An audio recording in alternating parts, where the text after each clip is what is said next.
And we are live. We are back. Wrestle Purist live, hosted by myself. If you're a Wrestle Purist, better known some of you guys as back with Hangman.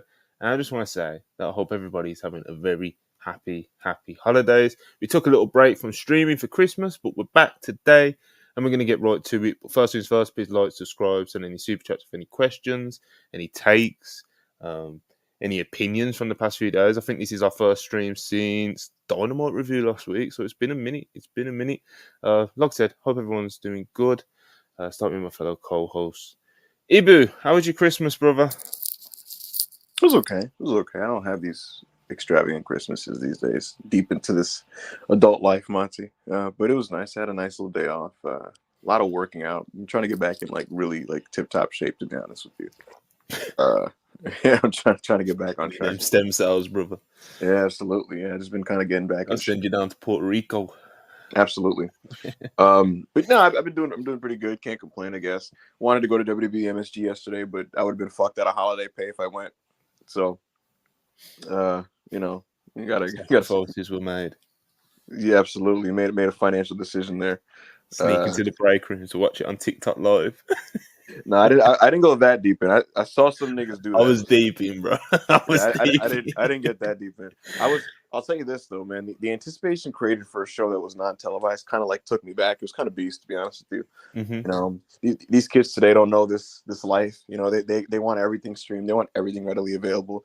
That's not how wrestling works, kids. You got to do the work. You gotta fight through the internet to procure the footage that you need.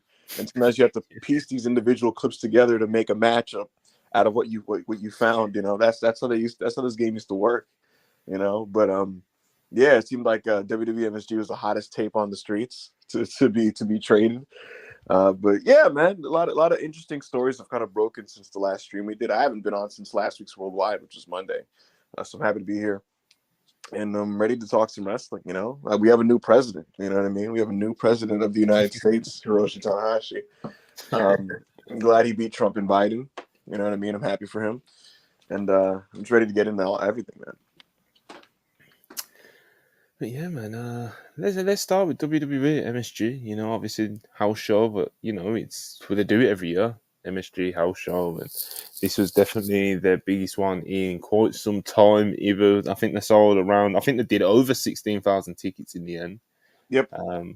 Sean Ross Sapp reported not long after the event, according to internal reports, it's their what's the exact wording he used? They broke some kind of record for the game. Highest grossing non-televised WWE event in the history of the promotion.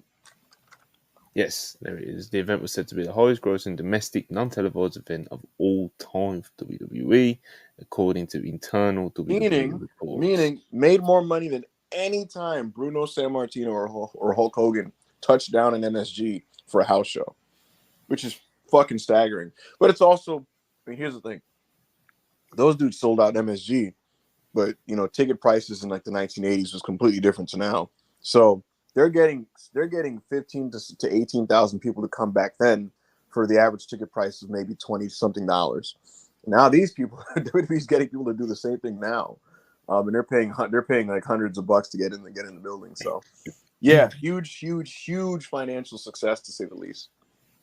Yeah, according to Brandon Thurston, the gate would have had to have been, if this is true, the gate would have had to have been at least over $769,000. So,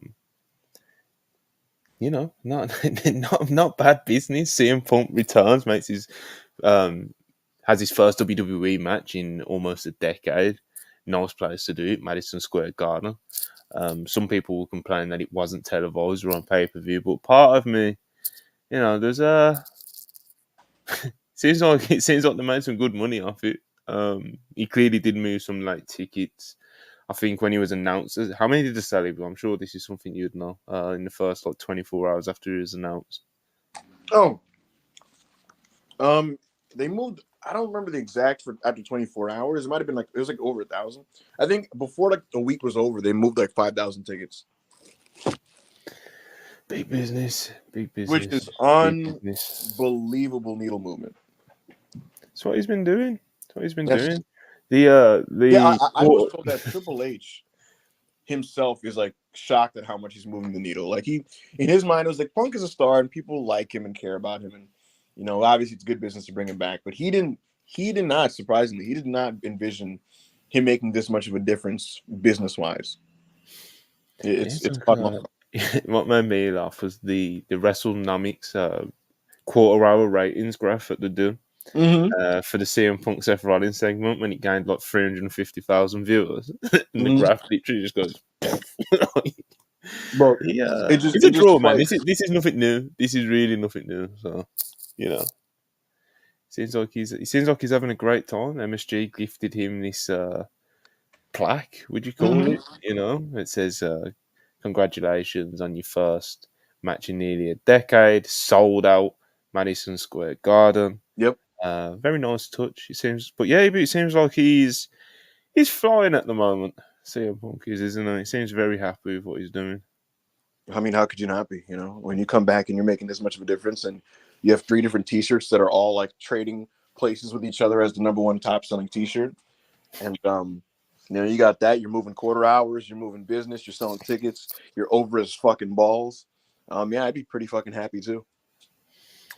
Yeah, he making a difference. Making a difference. When's his next Raw appearance scheduled at the moment? He's scheduled. His next appearance is scheduled for January 8th. I asked WWE if he's going to be on the New Year's Day show, and they kind of played it like, no, we already have a lot of stuff on that show. He's not going to be on New Year's Day.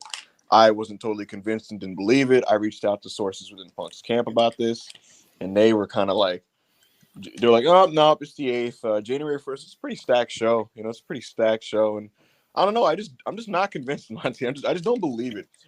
I get this feeling he's gonna do some type of surprise run out on that episode, but I don't know. Let's dive into some super chats. See how everyone's Christmas has been. Scott 699 Canadian. Appreciate you. Partly think that they'll have Osborne win the breakout tournament as some stories saving Chase University. I do want Obafemi to win, but I thought about that last night. Obafemi's going to kill that. Going to kill that dude, bro. He's right. Riley Osborne. Come on, brother. If you lined up the NXT breakout tournament contestants, I'll tell you what. Obafemi, That kid can move. He can move. It's respectable, but. I thought Tavion Heights is an Olympic athlete, brother, and I thought he'd be able to at least make Obafemi break a sweat, But he just got ran over, bro. No one can handle this brute force, brother. It's Obafemi's the one. You ain't got to worry about Riley Osborne, We may see a murder next Tuesday, I don't want to see it, but sometimes sacrifices have to be made, and sometimes a British man, has to succumb to brute a force. perfectly polite British man has to just be sacrificed, Oh, you got to do what you got to do. There you go. Yeah, I'm locked in on Obafemi, bro. I've got no doubts. Average Limp Biscuit Enjoyer, 4.99. Appreciate you as always. Dussey, Rhodes, 1.99. Appreciate you. Dom looked all right. Punk looked good. I mean, it was just a house show, bro. They just kind of fucked around for a bit, and the crowd was just like red hot, and they just kind of fucked around for a bit out there. I think it went about 12 minutes. GTS, go home. There's actually very little to parse from it from an analytical standpoint about like where they are in terms of like evaluating where they are and stuff. Because like when a house show, like you're just kind of feeling each other out, and the way Punk wrestles, being the guy that calls it in the ring, like he's literally just feeling him out, fucking around, getting the crowd to just kind of get with them. And then they're gonna do a little bit more on the next one on the 30th, and then you'll see the TV cut, which will be like 17 times more expansive, longer, and will do more things in the match. Again, you'll see that one on TV, but yeah, I mean, look, they're both proper workers. Punk's a pro, and Dominic, he's a good heel that gets great heat, and he throws a good punch. Yeah, man. Crowd seemed very happy with it. Anyway, the crowd, like I said, was red hot for it because, of course, as you'd expect, CM Punk, he threw the 10 punches in the corner, Mm-hmm. threw a kick at Dominic Mysterio. Dominic Mysterio rolled out the ring, and the crowd started chanting, "You still got it," you know. Mm-hmm. Oh, that was real. That was real. They would have chanted it for anything, bro. They were waiting to chant it, you know. Mm-hmm. Yeah, I mean, like I said, the crowd seemed great, you know, It did not matter what the fuck he did. from the TikTok live stream that I was watching, you know. That was these are the games you have to play, bro. You Mm-hmm. know, these are Mm-hmm. the games you have to play. The Absolutely. one live, I think, I think, I think the woman's internet ran out halfway through. Absolutely.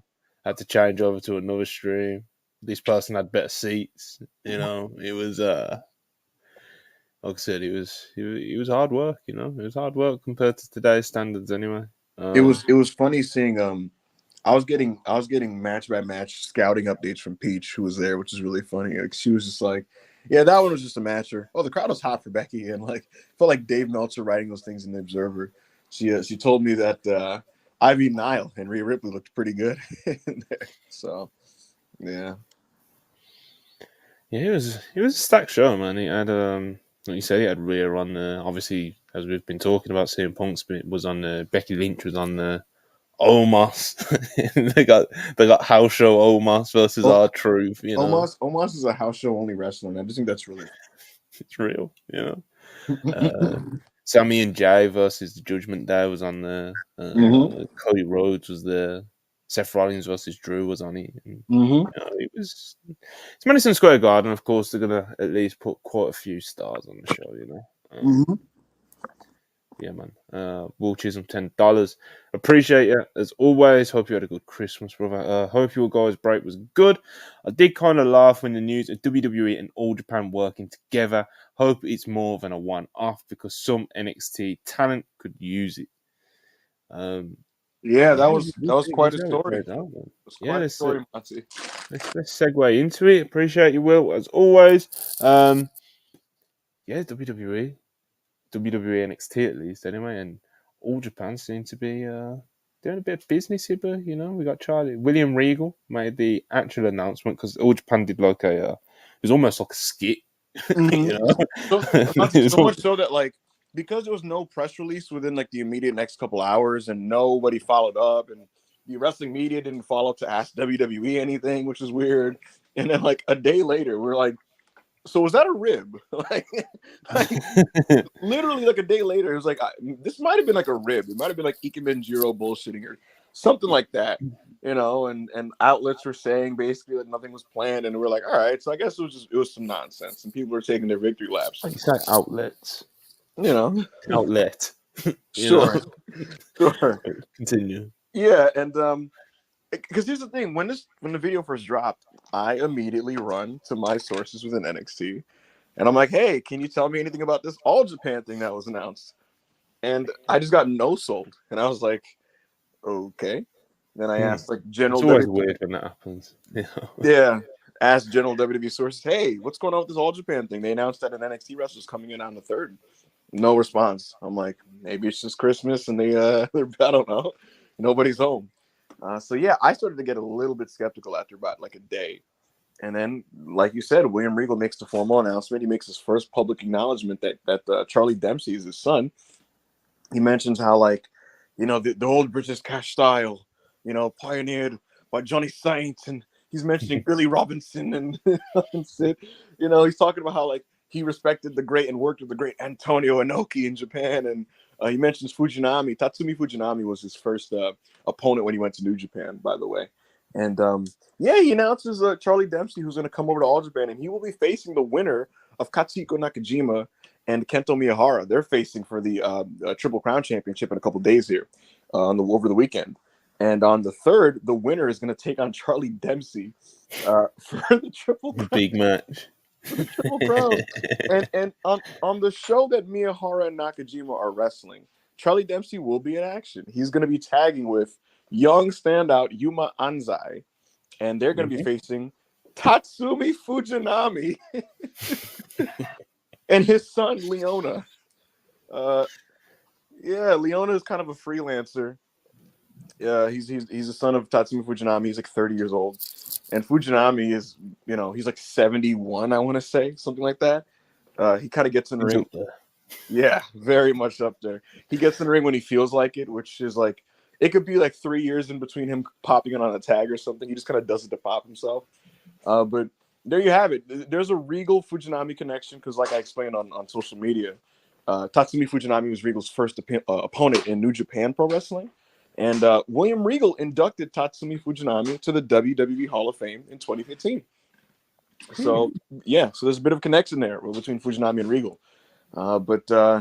Yeah, Monty, they're going to be clashing. And, it's going to be interesting. I wonder what this is really all about. Like, I wonder if it's just Regal wanting his kid to get that Japan experience that he feels that maybe he needs. It definitely feels like Like, is it Regal just telling Hunter, like, make it happen? Like, let him go to Japan. Like, I just want want him my to get son to wrestle for that triple crown, Yeah, right. But it is interesting because like already immediately people were like, maybe this is a one-off, and then it's not a one-off because it's happening. He's going to be on 2 different days. You know what I mean? He's going to be on the December show in a couple days, and he's going to be on the 3rd. So that's already 2 matches. So I don't know. Who knows? I guess. But yeah, when is NXT New Year's Evil? Do you have the date on that show? I'll quickly Google it. NXT. Because he's scheduled to be on that as well. Is he? Well, it says it's going to be the No Quarter Catch Crew It says versus. three. It says 3 members of the no quarter catch crew. Though. Okay, so then it's going to be Yeah. possibly January Miles. 2nd. So he shouldn't be on that. Yeah, Really. no. So yeah, it's going to be the other three. It's going to be Gulak, Miles Bourne, and Damon Kempton. Yeah, they're facing they're facing Dragon Lee and Joaquin Raul. Okay. Yep. But yeah, man. So this All Japan thing, wonder what it's about. Obviously, there's going to be the immediate hesitation and skepticism from people in the Japanese wrestling fandom. People, Monty, what they've already side-eyed. They're like, why is Yuma Anzai the one he's tagging with? All Japan's literally shining bright young like rookie. Like why is he the one that they specifically chose to tag with Charlie Dempsey? They couldn't just tag him with like anybody. So there's obviously always going to be that scouting paranoia and all this other stuff. But from my perspective, I don't know. I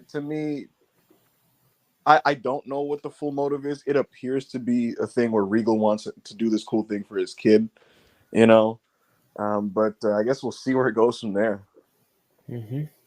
Absolutely. Yeah. Hush 499, appreciate you very much. Punk returning to wrestling for the very first time after 10 years. Serenaded with You Still Got It chance, selling out the garden. What a beast.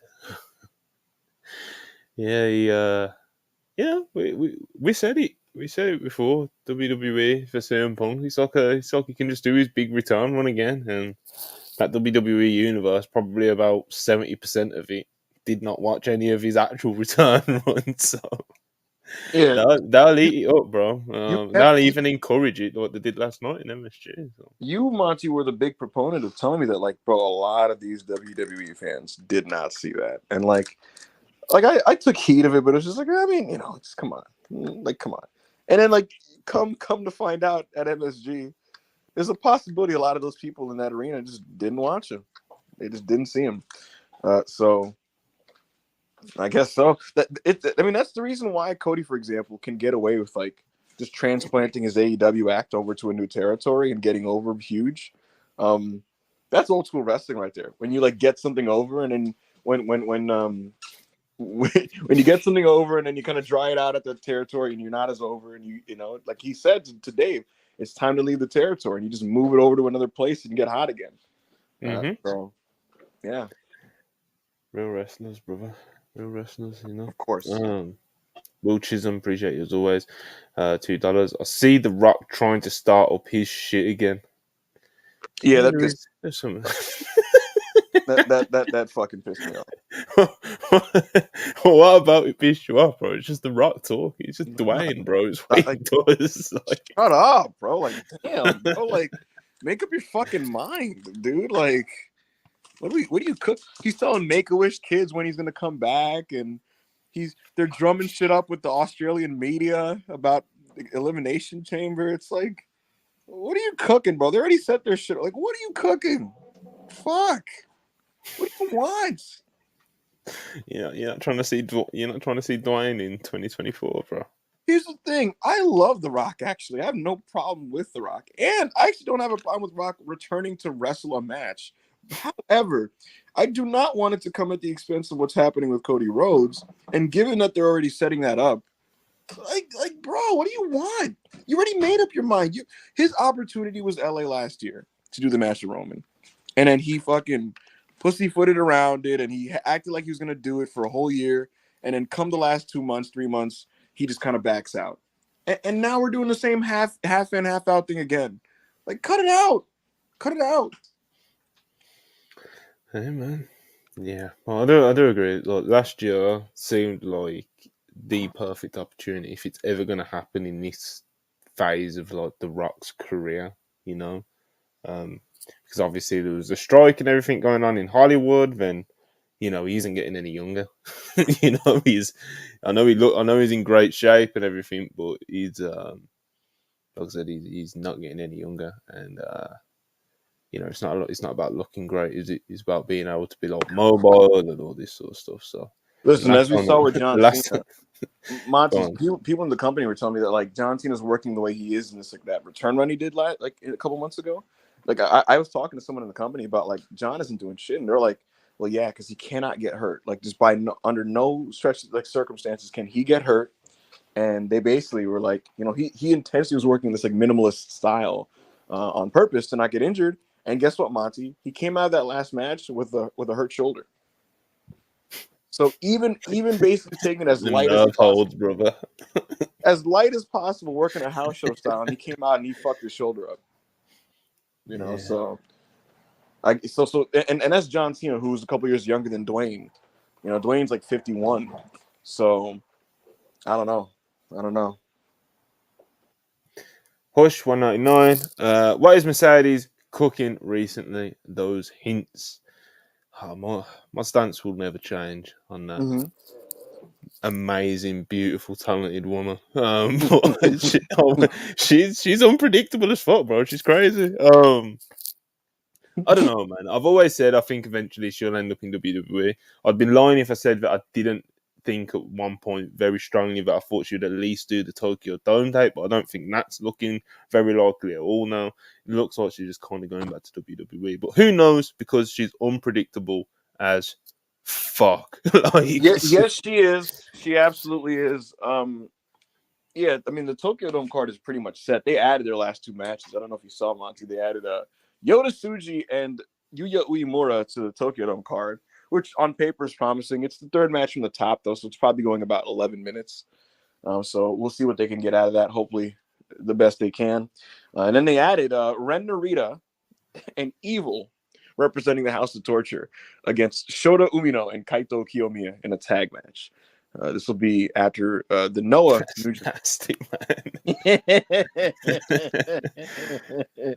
This will be after the Noah show in New Japan the day before, where it's a huge multi-person tag with like every House of Torture member versus an assortment of baby faces from New Japan and Noah. So I think the card is set. There's no IWGP Women's Championship match on there, and in general, there's a lot of questioning on what even the point was of the IWGP Women's Championship, considering the idea was in theory for this to be defended on New Japan shows, and you get these stardom wrestlers wrestling on big New Japan shows like like the Tokyo Dome, like Dominion, and that hasn't really materialized after the first few months. So I don't know what's the status of that. I don't know what's going on with that. And we now have 2 new women's belts under Bushiroad between this and the strong women's belt that kind of feel like useless, So I don't know. I don't know what they're cooking with that. I don't know what's going on with that. I wonder and almost question if maybe that kind of falling apart affected whatever Mercedes is choosing to do going forward. But those are answers that only Mercedes can answer, I suppose. Yeah, it's kind of like I said, it's kind of my stance the whole time, really. Who knows? But I mean, I'll say this: I actually do think she's coming back to WWE as well, to be honest. But regarding what actually happened here with like this agreement and what's happening in Japan, that I'm not sure of. Clearly, like Bushiroad is not on the same page with somebody, or the president wasn't on the same page with Gato or something. There was absolutely some internal discord and disorder, I think, regarding multiple things over the last year. And I would like to say, and this is unsubstantiated, it's just my read based on what I'm seeing. Because there's so many discrepancies and just things where it's clear that they're not on the same page. I think this led to the removal of Obari. So, Conspiracies. yes. No, it has been. Have you said it? We've said it a few times. It's like just from what everyone can see, like you said, it's unsubstantiated, and it's not like we've been told any like weird stuff or anything. It's just from what we can see as fans. It just seems like there's been some weird stuff going over there. But Tanahashi has been made the president now, so all is good in the world, Ibu, and New Japan has been saved, and it is now the #1 company in the world again, isn't it? I mean, obviously, I'll tell you this: if Tanahashi gets wrestling, I was howling with laughter. I was listening to Dave's Observer Radio a week ago with Garrett, I want to say it was, and he's or maybe it was the recent one with Brian, but he's just talking about Tana and his philosophy, and it's just popping me. He was like, Tana likes the American style, he likes that like American like drama and selling and and he's talking about how Tana's not actually that huge into like the hard hitting, injure people with stiff strikes wrestling, which just I don't know, I just laughed at that. But look, Tanahashi's open minded. He gets wrestling. He has seen some dark ages within this company, and he has taken the company. Yeah. Monty, his introduction into the promotion is like Naoya Ogawa shooting on Shinya Hashimoto in the Tokyo Dome. That's his perspective as a young lion. He's seeing that, and then his formative years in the promotion is witnessing Hashimoto, Kojima, and Muto quit because Inoki's like making them fight like people for real. He's witnessed Bob Sapp main event Tokyo Domes. I'm saying, bro, this big part of why I think Tanahashi has like quite a strong goat case, because it's like he led New Japan through the shadow through the shadows of the Valley of Death, bro. People, it doesn't go said enough. You go back to Observer newsletters and whatever sheets you want to find from 2005. The talk around New Japan is like, this company is on a trajectory of folding in like a year or two. No exaggeration. This company is going to fucking fold. And Tanahashi just kind of kept his head down and chugged along and just fucking wrestled his ass off. And by like the late 2000s, like there's some light at the end of the tunnel. And then by the early 2010s, they're doing big business. And pretty much right when they made it back to like the mountaintop, he just handed that belt off to Okada and rested as the existing ace. So there's a reason why he's highly respected and beloved and a legend.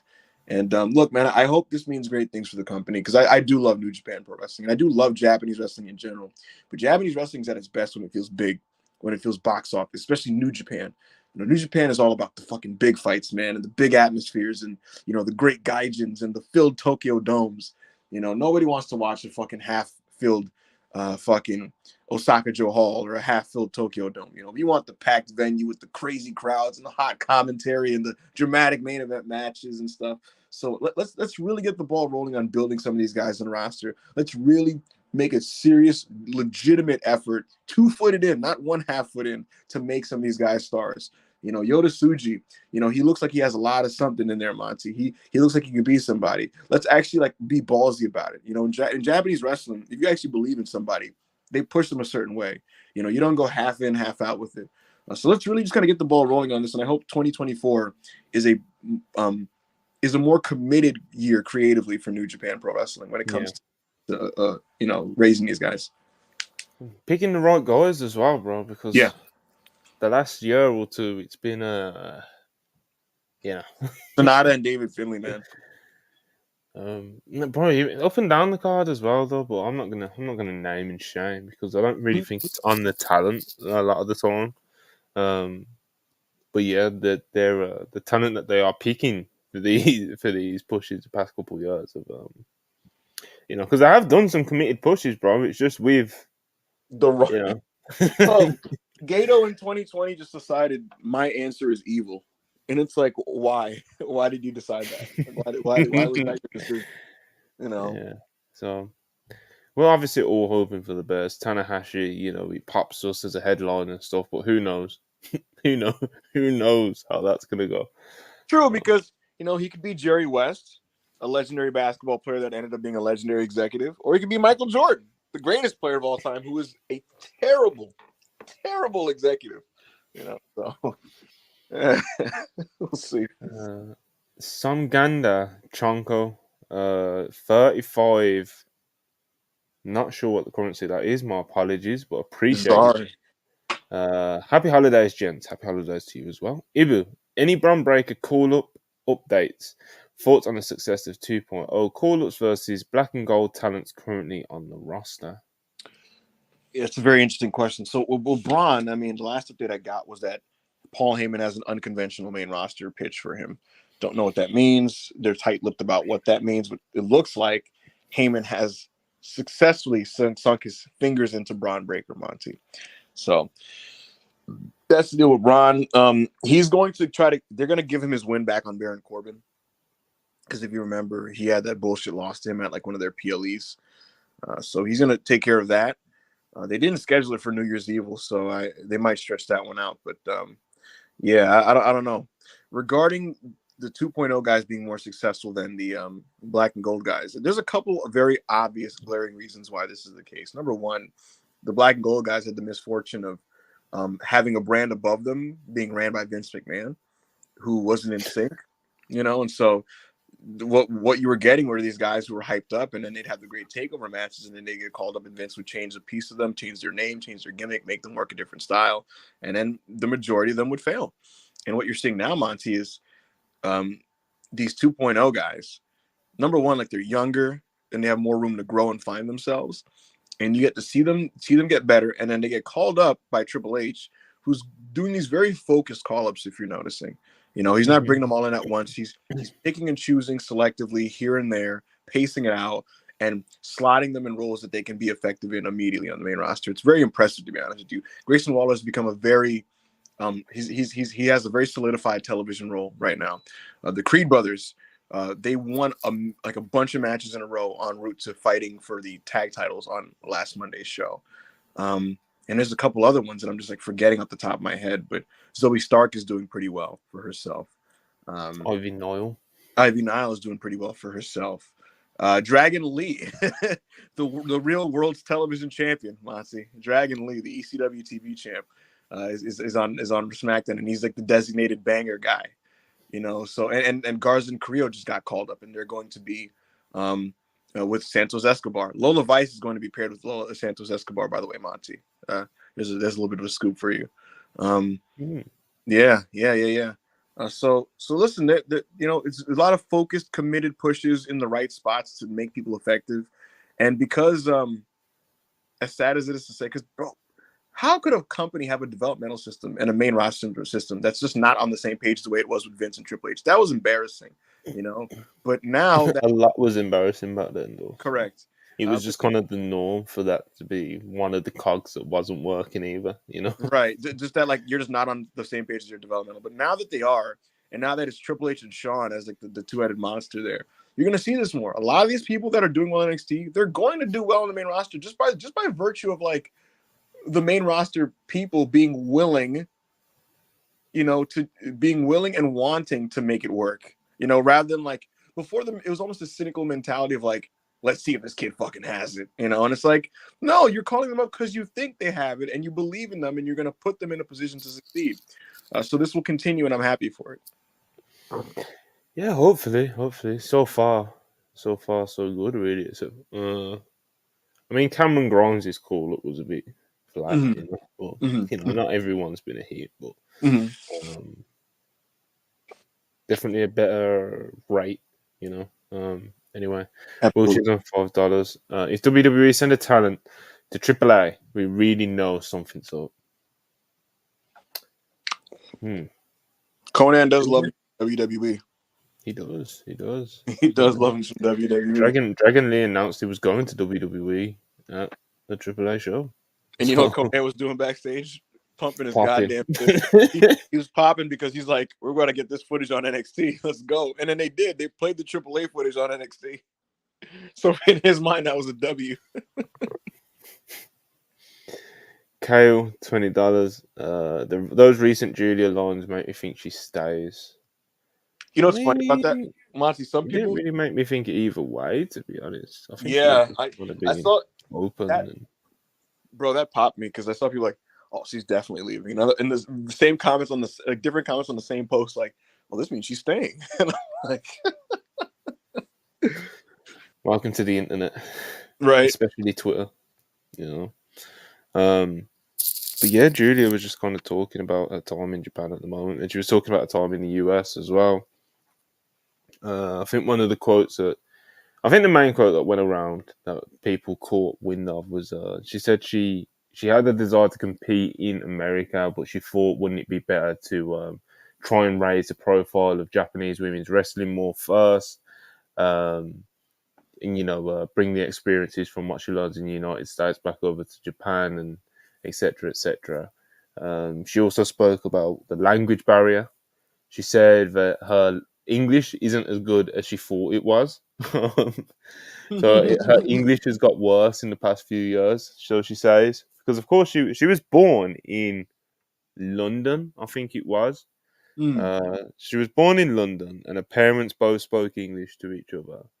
Um, but obviously, as she grown up, she was moving around a lot, evidently.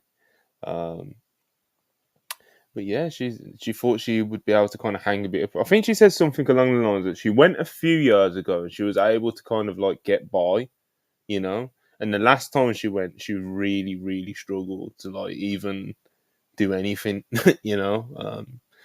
So I think she posted on Twitter like she was learning English. She was taking like English lessons. I remember everyone was quote tweeting it. yeah, everyone's like, Um, holy shit, we don't do this. Jamie quote tweeted it like she's learning English so she can reject Triple H. Jamie definitely doesn't want Julia to believe in Stardom. You know, our resident. Well, he's not our resident Joshi guy because I guess that's Peps because he does the weekly guide. You know, but he's he's close. You know. Anyway. Distracted. Hush 199. Appreciate it. Is Punk working every pay per view, barring no injuries?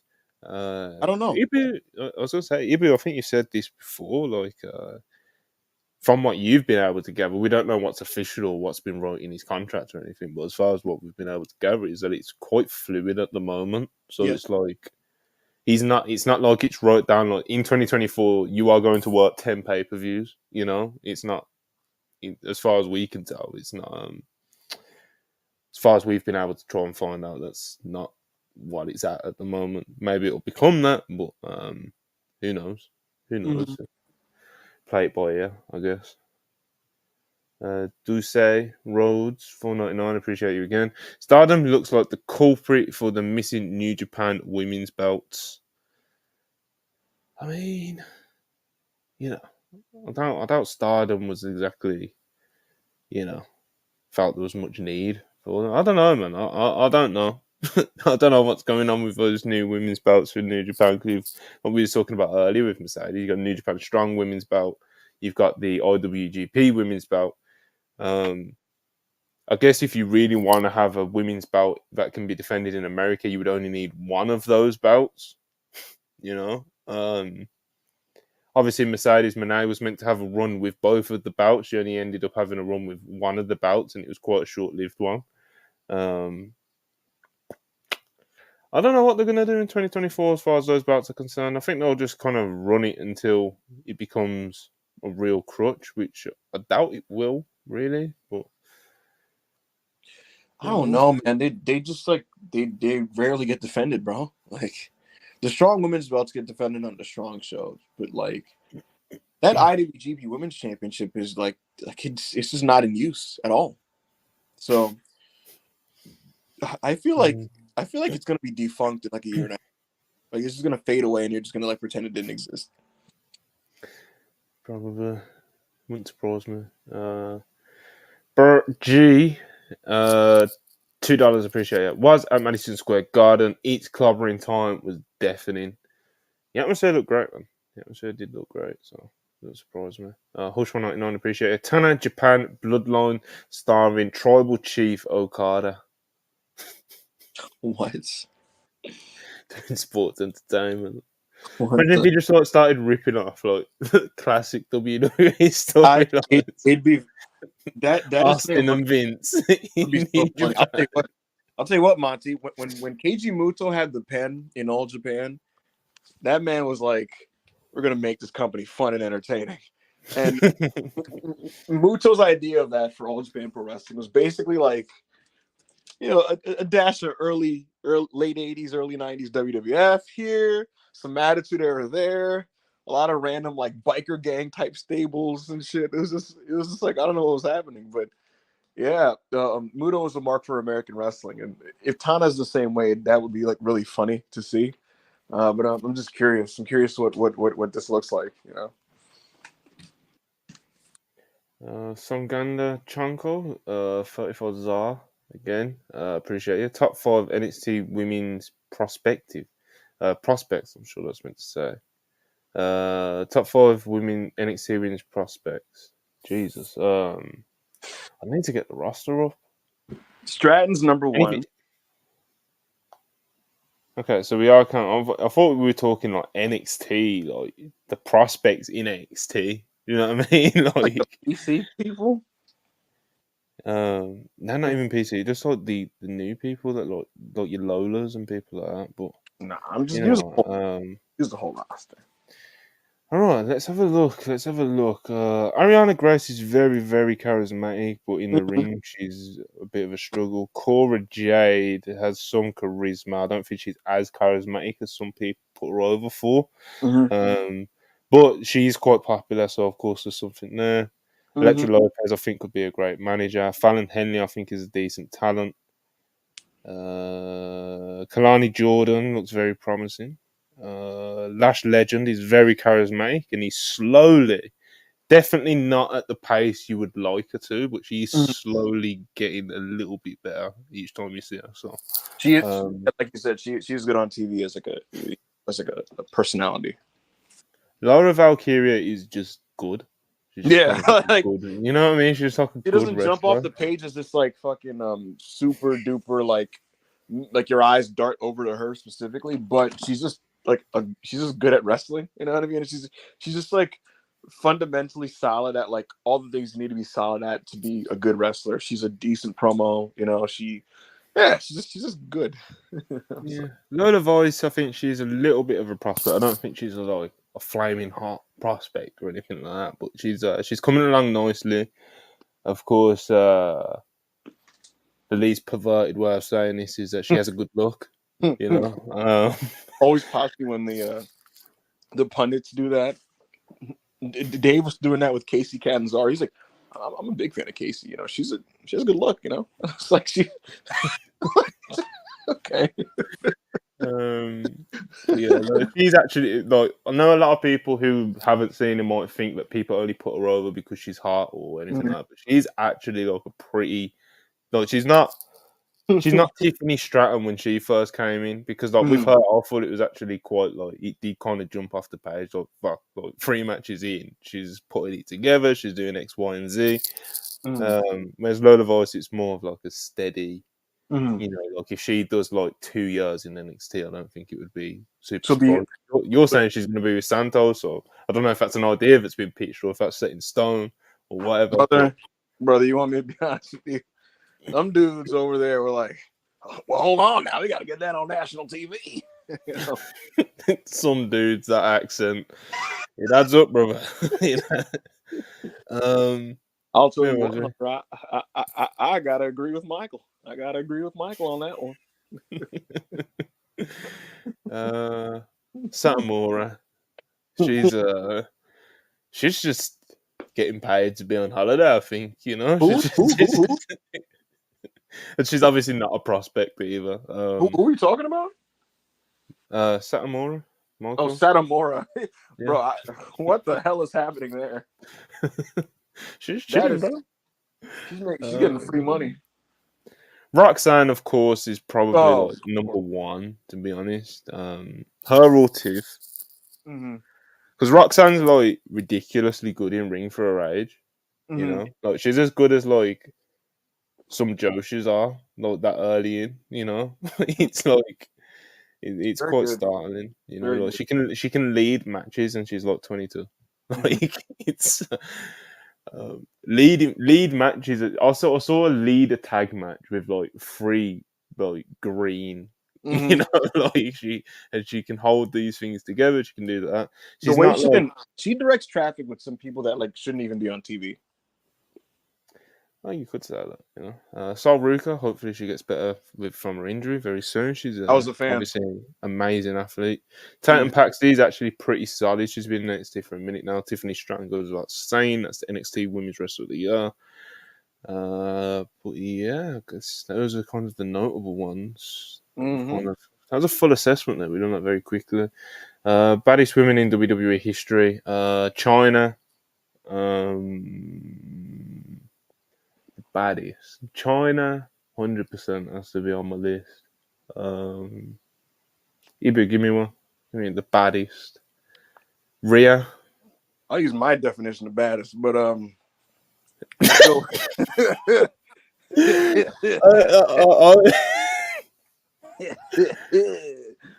don't even know what I would pick. What would be my answer here? It's kind of a tough one. Wait, the super chat does end with my one and only horny super chat, I promise. So he probably did mean baddest in the way That's what that I'm you saying. meant it, and not the way I was going. I was just thinking not badass. I'm not answering that. I'm not answering that. Dawn Marie. I got a wife and kids at home, brother. My hands are tied. Oh my god. But yeah. Why am I blanking out?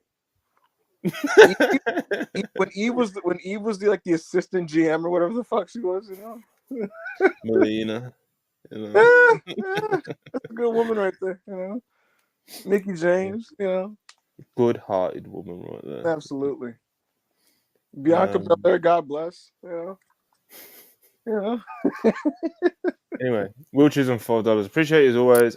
It felt like before she got hurt, it felt like Mercedes versus Judy was set in stone, and her having dates in AEW. Crazy what can happen in 6 months. Again, that's what I've always said. She's super unpredictable. Like with 99.9% of wrestlers, if they got injured when they already had like total matches booked in Japan, X, Y, and Z, AEW dates whilst they were a free agent, they would recover from their injury and just do that. Whereas Mercedes, it's like, what era is she in now? It's like, what she think? What's she cooking at the moment? What's the 2024 plans? Like, you just never know.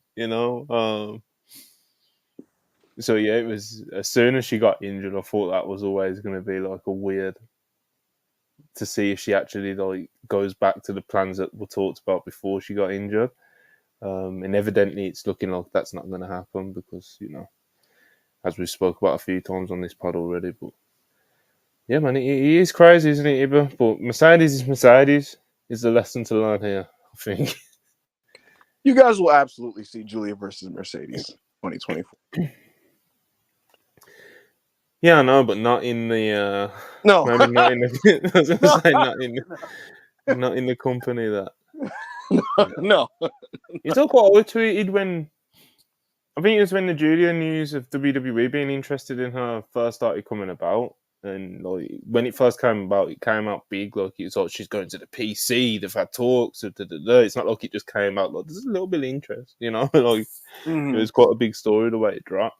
And I said at the time, look, it's crazy that when Mercedes first walked out of WWE, the two matches, and this is genuine, like I'm not just saying it now because of everything in hindsight 2020, like this is genuinely how I felt. The two matches that intrigued me the most were the Jay Cargill match because I wanted to see what Mercedes could get out of Jay Cargill in that that Goliath kind of like situation, and of course like the aura of that match, what that looks like on a flyer, etc. Then the Julia match as well, because I think Julia was very deserving of the eyes that would have followed Mercedes around Japan and stuff and followed her run. And I think a lot of her fans would have took to Julia, and it would have really helped Julia for when she makes a step over to the US.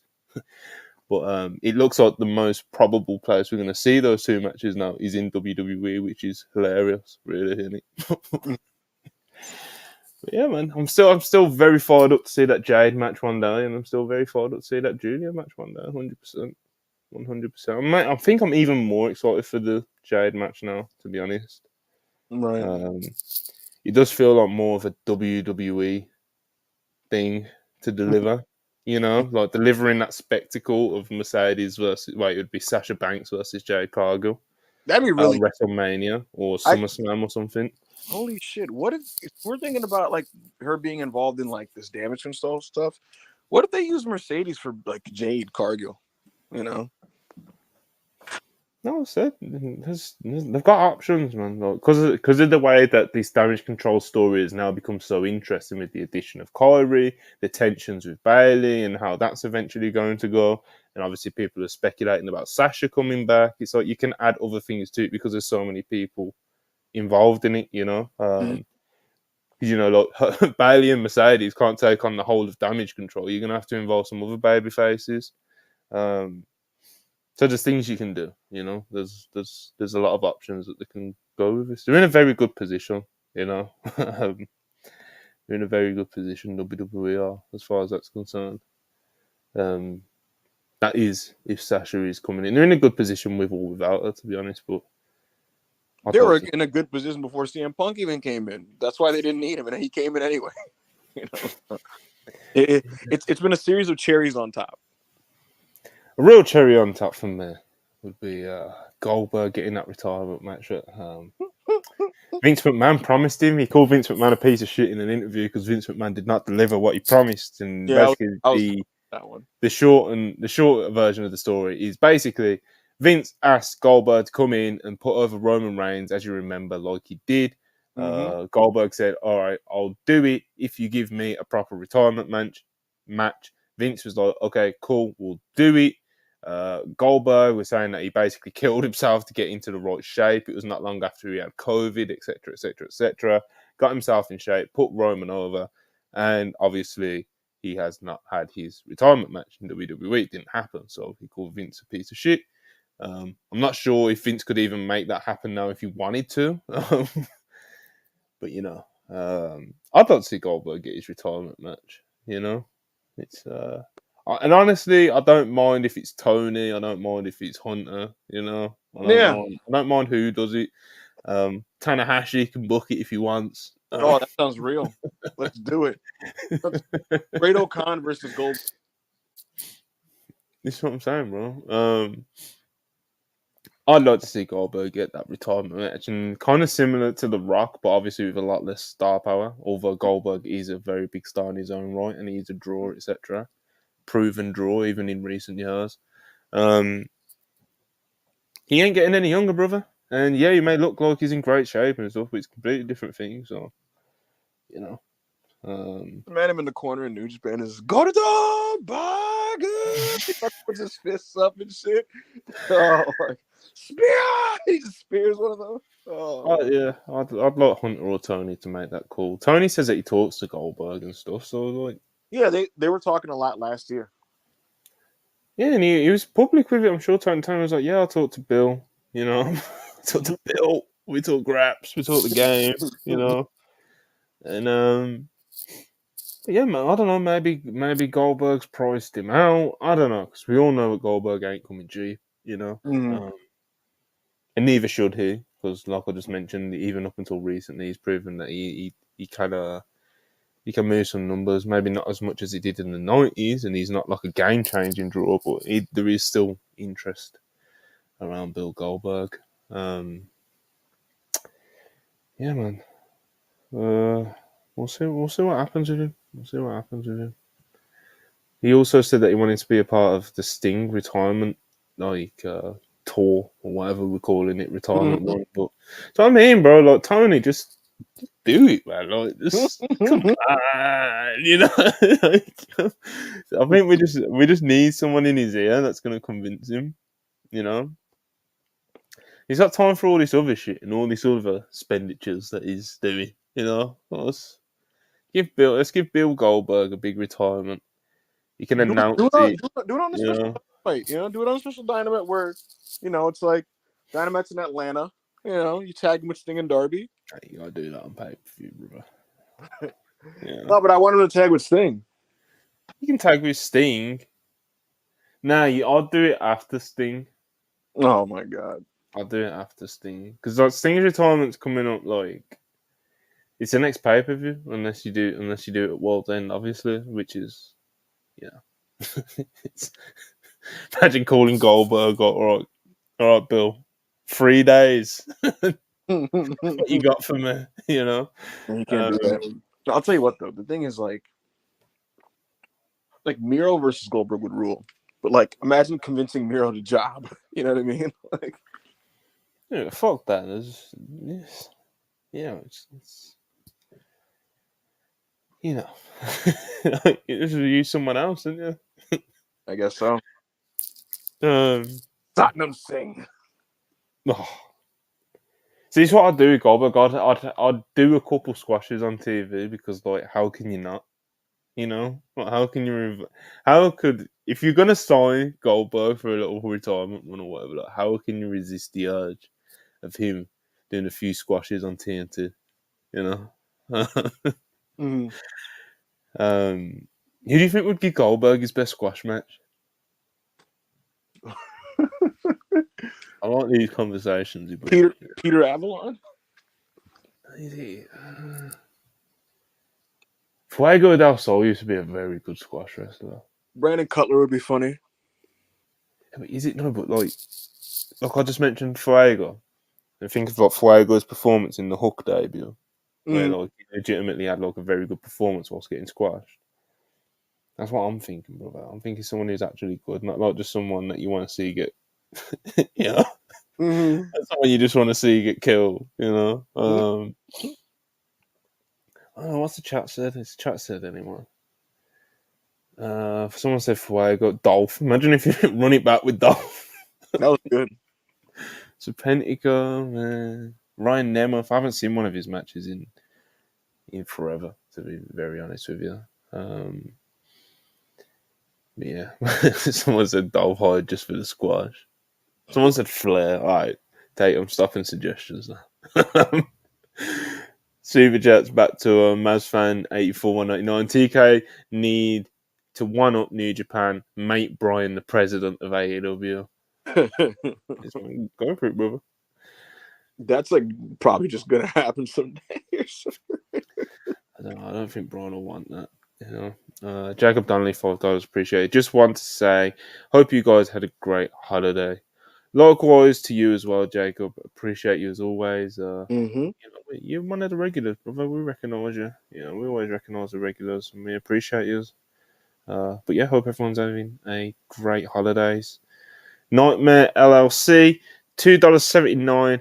CM's relationship with Dax, Ricky, etc. Now, what about Regal? I mean, the Regal ones, I guess, interesting. But Dax and Ricky is just Dax and Ricky, isn't it? I don't think it's going to be any different now just because he switched promotions. Exactly.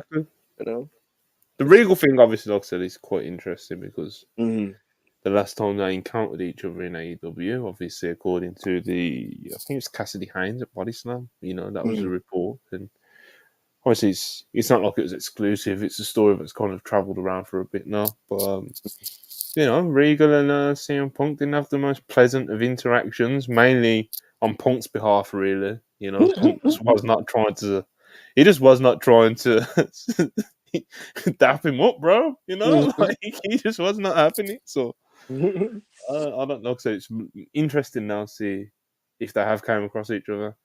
Don't know if you've asked anyone from the CM Punk side if that interaction has happened yet. But,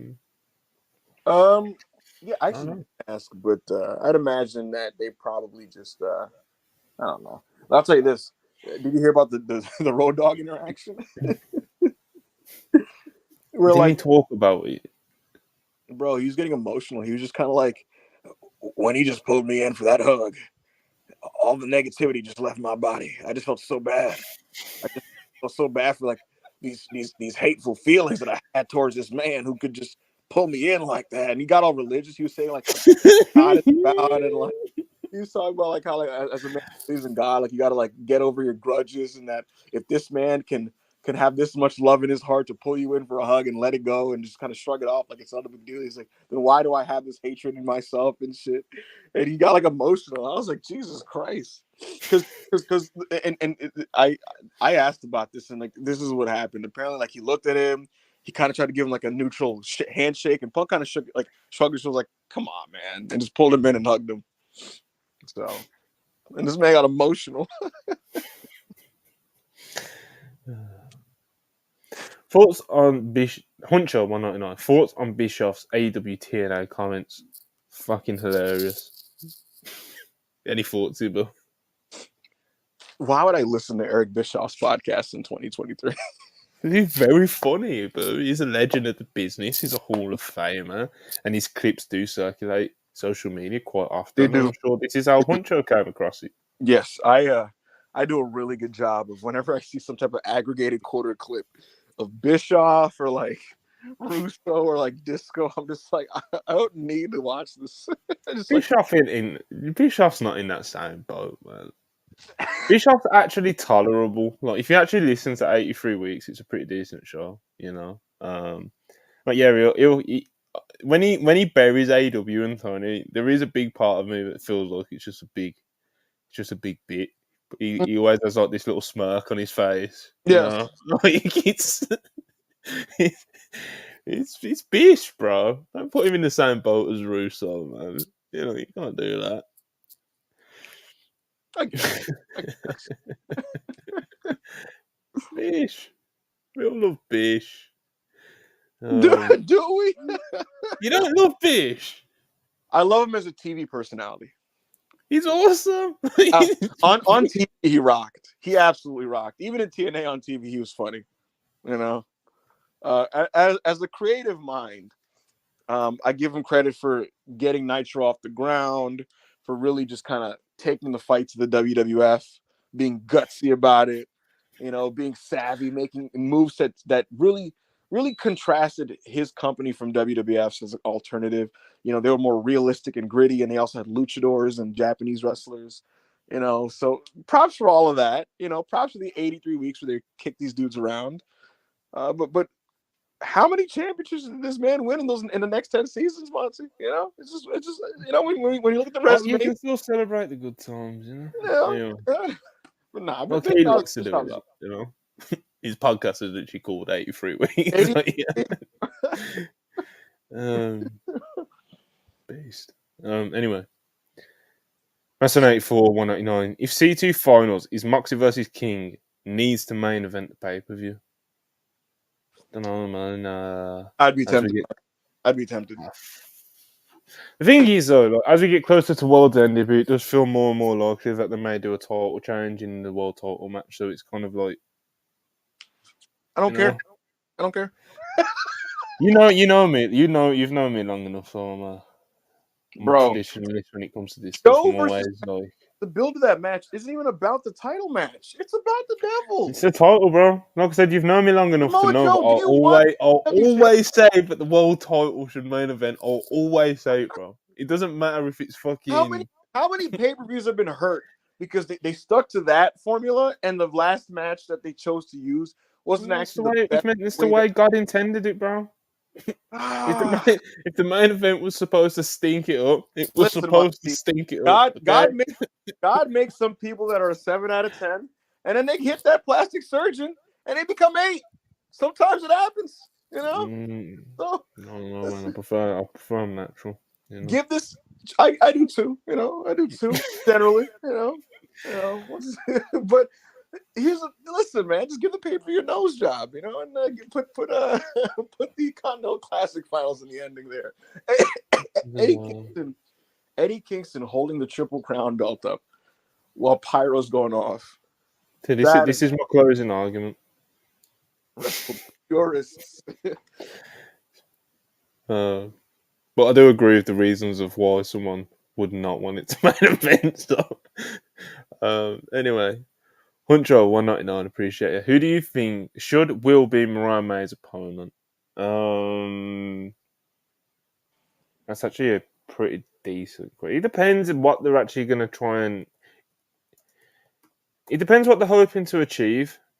I say this a lot when I'm talking about AEW because sometimes, I know a lot, I know it's kind of like a tie criticism that a lot of the bad faithers like come up with and say, like, "Oh, the matches have no meaning or no story or anything," and I won't go that far.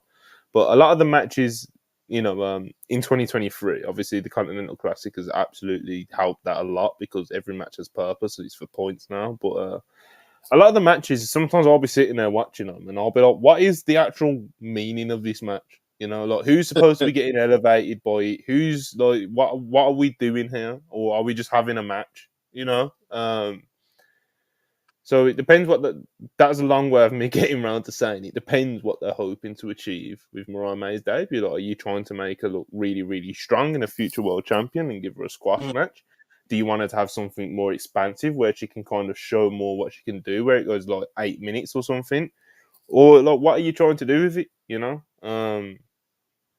But looking at the roster now, he's just like a good mechanic. Even Mercedes Martinez is good. But she's tied up in something. Red Velvet's good. Ruby's been off form this year, but Serena Deeb's back. Serena Deeb's cleared. Yeah, Serena Deeb said she's cleared.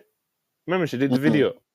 Oh, Serena Deeb's ready to go, it seems. Obviously, Thunder Rosa is back, but obviously, we've only kind of seen her do a hot tag and a few things. Not sure how she's coming along properly. Willow. Yuka, maybe. Yuka's actually not a bad shout, no. Yuka's not a bad shout, I don't think. From myself. Is she like with them? Isn't she moving to America this year, like 2024 or something like that? I don't know. I'll have to ask like Jamie or Peps or someone. Maybe someone in the chat knows what the situation is with Yuka. Someone said Emmy. Emmy's a pretty safe bet as well. Right. I know Yuka graduated TJPW, but that was like a while ago. She changed her look. I'm pretty sure she moved to the States, but she hasn't really been booked for anything in AEW. I don't know.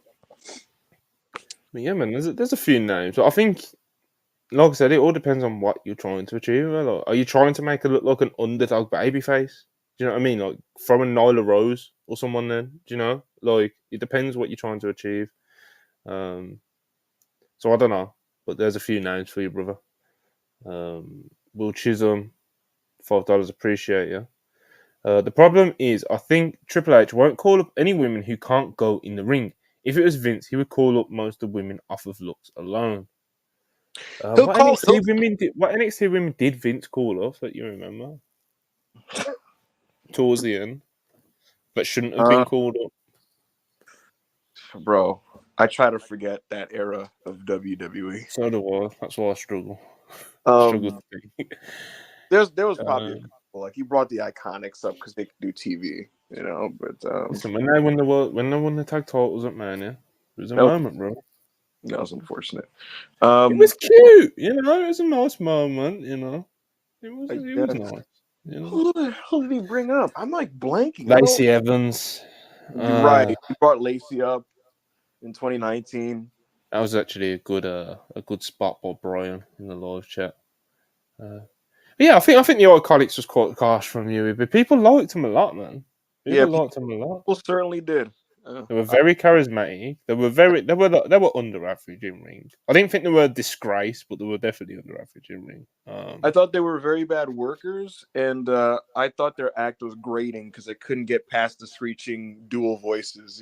Like they're both just kind of wailing and yelling like over on top of each other, and I thought it was kind of brutal, to be honest with you. The chat's getting spiteful now. What do they say? They said Nia, bro. Nia. Nia's top 5, bro. What are we talking about? They're saying Carmella. Carmella was a good call up. Carmella's pretty good. I always say she never gets a pretty draft was impressive because Carmella and Bliss get called up, and at the time they were both valets, and it was like, what the hell are they doing on the main roster? They're not going to do anything. But by necessity, because SmackDown only had like 6 women, they all became really useful, good TV acts. You know, you had the division that had Alexa Bliss, Carmella, Becky Lynch, Naomi, Nikki, Bella, and Natalya. That was the whole division, 6 women. And they were like all used every week in like big in storylines and stuff. And yeah, Carmella got like very solid, very fast, I thought. So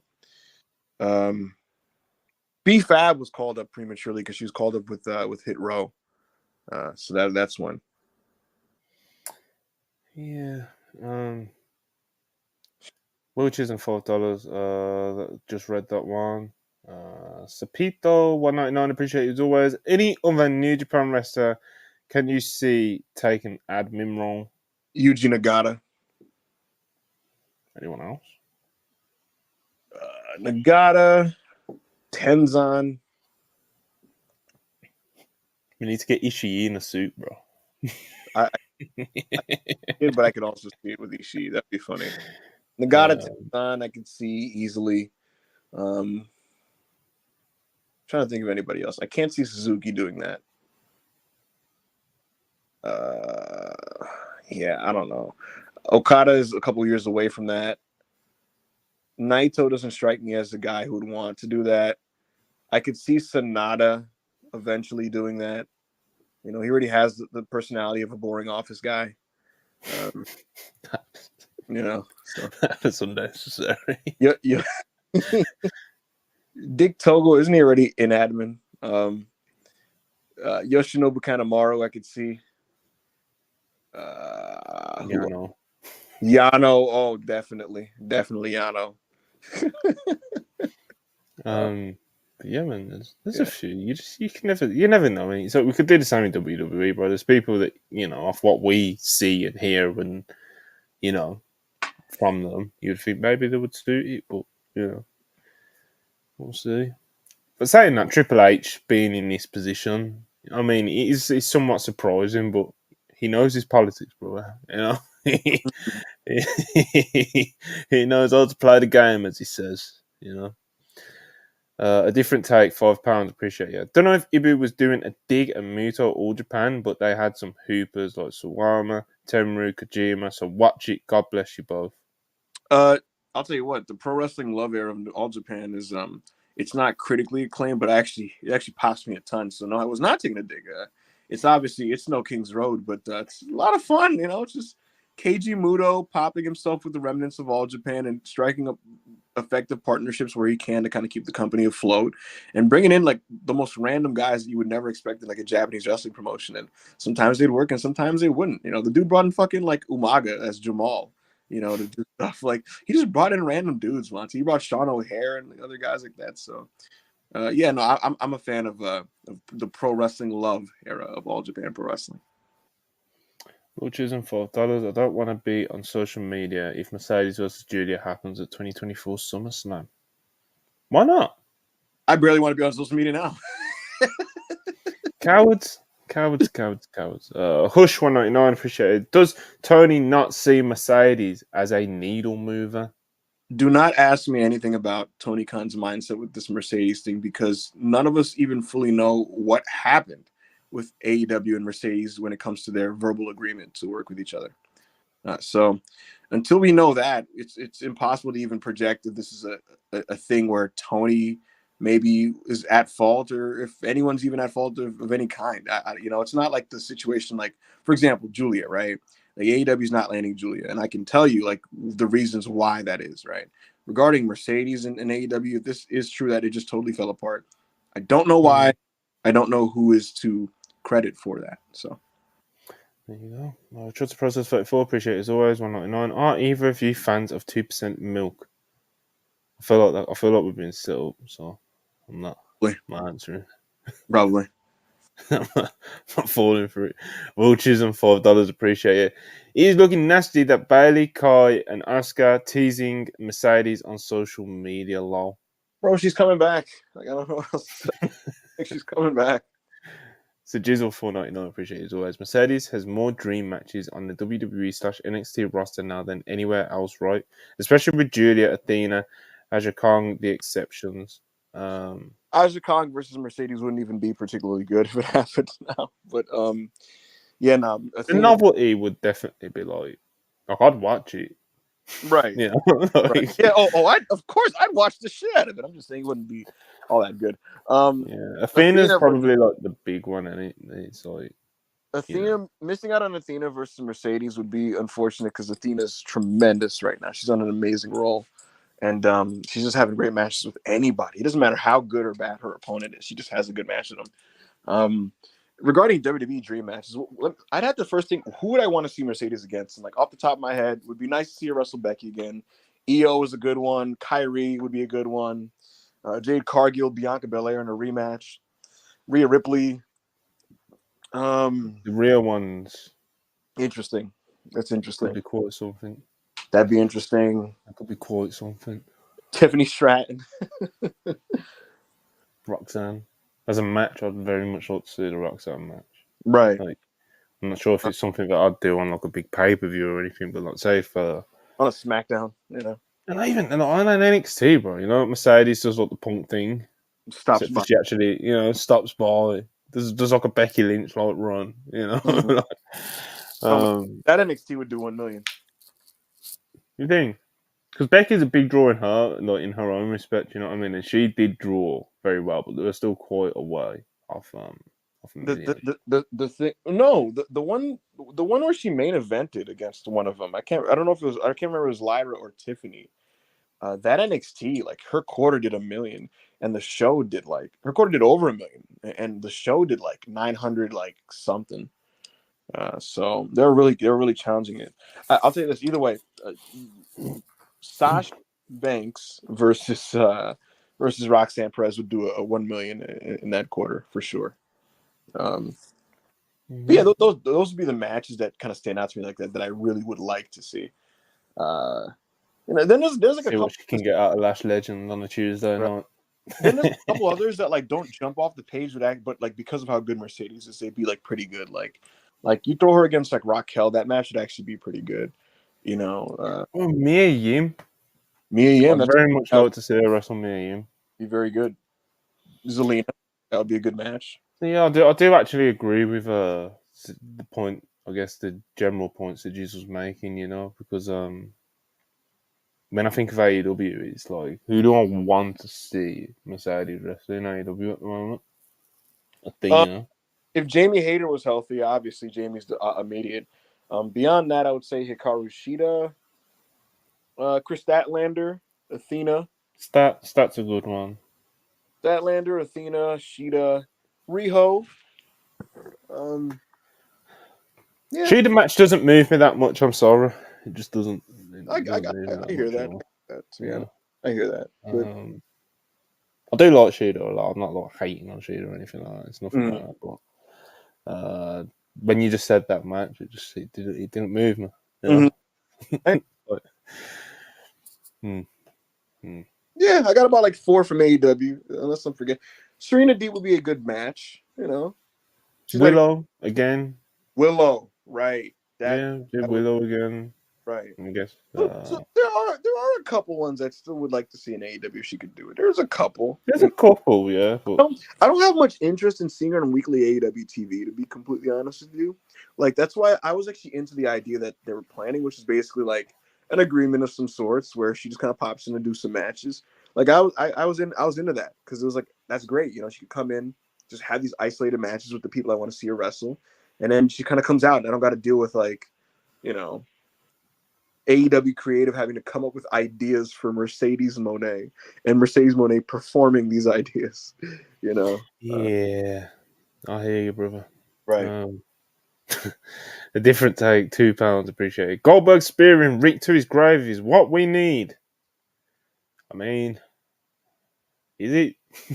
Don't Rick will absolutely, you know, give Rick any ideas. Anyway, Huncho199 thoughts on Dana Massey saying the books were vilified. I don't think she said that, bro. I think that's what Dave Meltzer thinks that she thinks, which is correct. hilarious in some ways. Maybe he knows something. Maybe she or someone close to her has said something, but it wasn't like it was a direct quote from Dana. It's not a Um, direct quote, but Dave, they were they were Yeah, substantial. Dave Meltzer was kind of saying how like it felt like the books were like kind of vilified and weren't defended at the times where they should have. There was that time as well where CM Punk did an Instagram story which was basically a shot at Dane. Obviously, he didn't name her or anything. It was a shot at like the merch team which she was in charge of or whatever it was she was doing, heavily involved in at least. Mhm.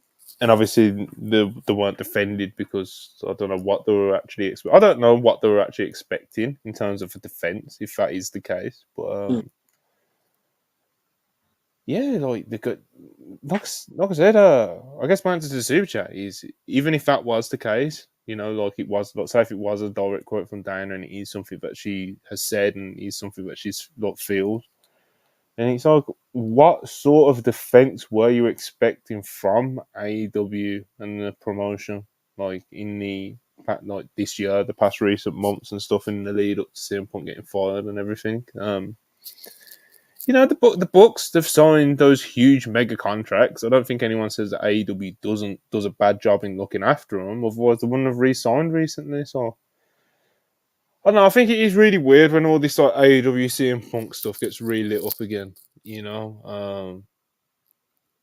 Especially like the way that like Dave phrased it when he was talking about like Dana, and he was like, how like how is everything still Punk's fault? Like. Then there was that Voices of Wrestling article, which everyone fucking quote tweeted and kind of like kicked the shit out of, where it was like, what CM Punk took away from AEW? And it's like, bro, come on. Like, like come on, man. Like, Got this one, man. I'm not saying nothing. let's, let's, let's move on. Like, in terms of doing that sort of stuff, anyway, you know. Right, right. Specifically, the think pieces on like the weight and meaning of Brawl Out. Like Yeah, man. It's just AEW themselves want to move on. So and they're trying to, and they're making you efforts. got Jericho drunk tweeting on Christmas fucking morning about like brawl out, like I know how Ace Steel's wife acted and I didn't sign an NDA and it's just like, bro, shut the fuck up, man. Come on, get it together. It's Christmas. No Literally, that was literally my reaction. stream of consciousness, like reading that Jericho tweet to Mm. Stephen Pinu the other day. It's just like, bro, it's literally Christmas. Like, what are you doing? Like, getting triggered by a lawyer about Brawl Out. Yeah, you would hope his priority is on coming up with a good replacement opponent that'll make people happy for this World's End pay-per-view, since they're insisting on doing that tag title match. But yeah, regarding everything else, I have nothing to say, and I myself am tired of getting the shit kicked out of me for saying Being a big anything punk about. guy. Yeah, my, Yeah, my, so, my thing is just the hysteric, of course, lunatic fans of lunacy. either side, man, because it's like, especially when CM Punk's about, because people feel very strongly about it, and that does lead to some people being said lunatics that I'm referring to. It's just like some people are just like I said, just hysteric about it. It's like, if you hate CM Punk, like, and you're a hater on him, and you like to dunk on him on the timeline or anything, obviously the past few weeks haven't been amazing for getting content in that sense. Right. Um, and look, Would, let's would, take this. Is would you what I'm like? saying. This is the example. And this is the point I'm trying to make. You've got the CM Punk people that like the haters or whatever. Like, take AO for example. Like, Mm, he'll dunk on CM Punk all day long. He's even been doing it the past couple of weeks, even though CM Punk's flying and he's winning at life at the moment. mm, And he'll make jokes and shit, Whereas some people genuinely like burn on the inside to see CM Punk doing well, and it's like, bro, get over it. You know what I mean? Like, AO's mood is not affected by how well CM Punk is or isn't doing. Some of these right. people you see online genuinely like it affects their day to day, the way that they react and talk about it. Mm, Um, so yeah, like there's the two different sides of haters. You've got the ones who are just making jokes and kind of can get on with the life, and you've got like the hysterical freaks, who are like really mad about the fact that CM Punk's like doing well in WWE at this company that they hate, and he's this wrestler that they hate, and he's he doesn't like this wrestler that they love, whichever one it is. Mm-hmm. It's ridiculous, Ibu. Can we leave it in 2023? I look. My whole thing is just if you're somebody that hates CM Punk and hate how he was affecting your favorite promotion, he's no longer there, and so you have the luxury Yeah, of man. having to deal with him in any way, shape, or form. And so you do not have to put yourself in positions where you have to continue to consume punk related information and media and like give takes on him. He's out of the company that you like, so He's you can gone. Yeah. Then, like, you got no reason to get bothered by it. Like I say, if you like AO and AO, Chris, and people like that, like, they're just making jokes, bro. right, I right. know to a lot of CM Punk fans, like, it can trigger them, and they might think it's a bit too much, and they might say that, oh, they're obsessed. Like, they're not, honestly. Like, like, they're just making jokes and fucking around and trying Oh, to trigger Ibu. And do you know what I mean? Like, that's what they're doing. They're not. they're They're not not actually sat home like sulking because CM Punk sold out the Garden. exactly. Like, But then so you'll there's see a big people difference. you'll see people who are literally like waiting for like anything that they could kind of like dunk on because they're just so desperate. Like I saw last night, Monty, Dominic bumped late on the clothesline Punk was doing on him, and people were like, "Oh, he's wild!" Like, it's like, like brother, just I don't know. Talk to your family. I don't know, but It's Christmas. yeah, I don't know. What are you gonna do? Yeah. He's big business, people. Whether you love him or hate him, he's big business. Will Chisholm, $2, appreciate it. What was up with Chris Jericho drunk tweeting? We just talked. I don't know, bro. I don't know. No, this was from like 20 minutes ago, but still, I don't know, bro. I don't know what he was cooking. Just the process, faithful, 4.99. Appreciate you. Do you still think the Devil storyline gets pushed till spring, or do you expect we'll get a payoff at World's End? Well, We'll get some form of payoff at World's End, but yeah, I no, think right. that payoff will lead into like the closing stretch or something. Yeah, because the deal is you will likely find out who this person is at the pay per view, and based on who it is, Max is going to have to. If it's not Max, he's going to have to deal with the person and these masked people, and so that's not going to be resolved a week later, you know. And then Exactly. there's also the prospect that Max is dealing with a shoulder injury that he has to rehab. So, you can put two and two And together, hip. figure out like how they're going to stretch this out, how they're going to potentially write him off or something, whatever they choose to do, but nevertheless, yeah, Max will be dealing with the people that have attacked him now that he knows who they are, in theory, and then that'll go as long as it goes. Like, we know how the we know how AEW paces their storylines. So Oh yeah, we do. Keith Lee and Swerve are finally having their match with each other after the break a year ago. Yeah. Caden Lee, 199. I'll be at Dynamite tonight. Eddie Kingston versus Jay White, I think. Obviously, the C2 final you think's going to happen. Caden Lee, it's been making a few towns, Caden, as lately. Gotta respect it, Ibo. Gotta respect it. He's made a few towns, mate. But Yeah, yeah, hope you have a good time. Hush 199. Is Adam Cole revealed as the devil? Is Adam Cole revealed as the devil moving, y'all? no, Um, but he's the logical pick, so it kind of has to be. yeah. It's one of those things where like it just makes sense, and any other choice is kind of stupid. But that doesn't mean I'm like pumping my fist and rubbing my hands together, like, oh man, let's get into some of this Adam Cole Devil content. Yeah. Like, you know, Yeah, so it's very similar boat in the sense of like I've said for like months, I think months at this point now, but there's already so many people involved in this devil storyline arc, whatever you want to call it. That it kind of has to be Adam Cole because if you're adding another element to it, it kind of makes it quite messy considering every other thing you've already added to it. So of course Cole makes the most sense, and it wouldn't like disappoint me, but you don't move me. No, as a question asked, it does not move me. Um, but, we'll see how the crowd takes to it. When and if it is revealed at World's End or before or after or whatever. What else did I want to talk about today? New WWE contracts. mm-hmm. Bailey got one. Mm-hmm. Charlotte got one, which has made her like the highest paid woman in WWE history, or one of. Ray and Dominic Mysterio got one. Ray's is a 3-year deal, and he plans to wrestle throughout it. So we know we're getting at least 3 more years of Ray if all goes to plan. Dominic Mysterio, multi-years, you'd assume. But the Cody Rhodes one's quite interesting because Fight for Select basically reported that it's one of the priorities of TKO to get Cody Rhodes signed to a new deal. They want to get him under a new deal, blah, blah, blah. And then Dave Meltzer, like the following day, reported that Cody Rhodes has signed a new deal with WWE. And Mm-hmm. Sean is still sticking, as far as what I can tell from what I've seen and stuff. Sean is sticking to his guns, brother. I believe the word is that there's a belief that he's agreed in principle, but he has not actually signed it yet.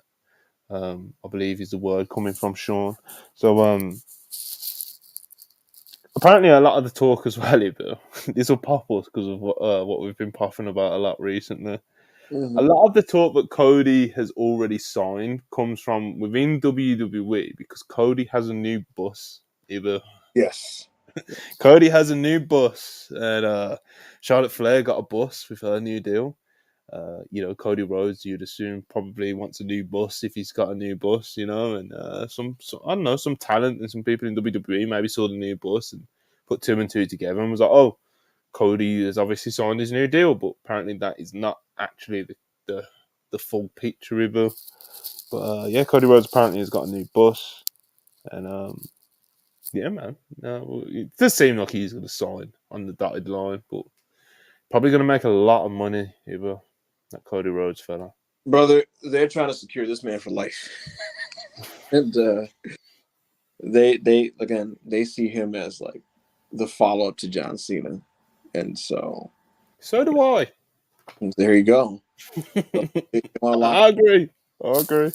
they want to lock him down long term. They want to make sure he, everything everything is set. I'll tell you what, man. Unless that deal is officially signed, he might not beat Roman unless that deal is signed. They're not letting the guy who has 1 year left pin Roman Reigns. I don't think. But yeah, Dave thinks he's signed. I asked people in the company, and they were just kind of like, I can't say for sure. But one of the two people I talked to, Monty, did point out the bus. They were like, well, he has that new, he has a new, he has that, they call it, he referred to it as the new contract bus. So I don't know. It's a nice bus, There you go. It's a nice bus. Anyway, a couple of super chats. Just process 34,499. Is Tony Khan just a Tawny merchant, or do you expect he's actually changed and the C2 booking is more to come? A Tawny merchant is crazy to say, considering a lot of his Tawnies aren't that memorable. Right. This might be the first one that's like memorable, The one that had the Mox Danielson match. I think that had Danielson Eddie as well. That World Title tournament they did around Revolution, I thought that was quite a good one. But yeah, no, in terms of how memorable Tony Khan's tournaments have been, they haven't been that memorable. So I don't know if I'd call him a Tawny merchant, even if that was what he was trying to do. Don't think the C2 booking has more to come. They have to do something with Daniel Garcia. There is absolutely no excuse, and they will deservedly get creatively buried if they do not do something substantial with Daniel Garcia coming out of this. Obviously, it's hard to say for like Eddie and Max and Brian and stuff because the final still need to play out to see where they're going to be standing at the end of this. Mm-hmm. I think you have to do something with Mark Briscoe as well. Not to the same extent as Garcia, because you've kind of set this up as like something to platform Garcia off of. So if you don't do something with Garcia now, like that would be like shambolic. But I do think it is also bad if they don't do something with Mark Briscoe because he's proven that he's one of the few actual baby faces that people treat like an actual baby face and want to get behind, don't matter who the heel is, bro. A lot of these heels in AEW just get cheated, and you have to like carefully select the right person to couple them up with to wrestle a match so they're getting the actual right reactions. And if you put any heel in, even if it's a Swerve Strickland who's over as fuck, and getting like almost babyface reactions, like they're gonna get booed, brother, because people love Mark Briscoe. He has a great babyface energy about him, and He's just easy to get behind, bro. People just love Mark Briscoe. It's just simple as, and obviously he's a great wrestler. He knows how to work. He knows how to sell. He knows how to do everything. He's the man. Um, who else needs storylines coming out of this? Jay Lethal's obviously going to turn babyface, you'd assume. But I don't think they'll do like a really heavily featured storyline with Jay Lethal coming out of this. Maybe on Ring of Honor or something. Uh, who else he but except for like the finalist? Claudio, do you think they'll do anything with Claudio coming out of this? More of the same for that one. More of the same. Yeah, I'm trying to think. Who else have we got? Who else has been in a tournament that could do with using this as something to Andrade, man. Andrade is another one. Andrade is just fucking great wrestler, brother. Right. You know, he's just a great wrestler. Do something with him. But yeah, I mean, like Roosh, I think will just be more of the same.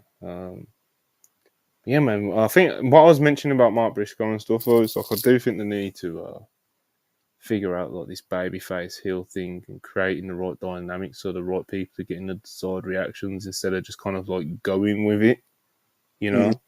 know, it's like some people are like, "Oh, Swerve should turn babyface," and like I'm just adamantly, I think he's just a better act as a heel. You just need to actually not be lazy and figure out ways of actually getting him Yeah. booed So I tweet and I pairing him up with the right people to get him booed. You know.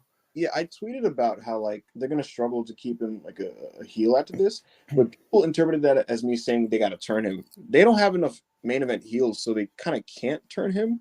Like you said, it's gonna be up to them to kind of like just figure out a way to keep him a heel, because the fans have decided they liked him, even though he's done some heinous things in kayfabe. That's gonna be their next little job for a bit. But A yeah, lot of these heel in AEW, brother, they need to, they need to learn from Christian Cage. You know, mm, Christian Cage gets booed, bro. You know, but mm, we all love Christian Cage, but he's like, you can't even pop for him because he's just a despicable piece of shit in character, you know? So it's like he actually gets booed pretty much all the time. mm. Um, so you know, he's doing it properly. But a lot of these heels they get cheered and they kind of just go with it, and it's like unless you like,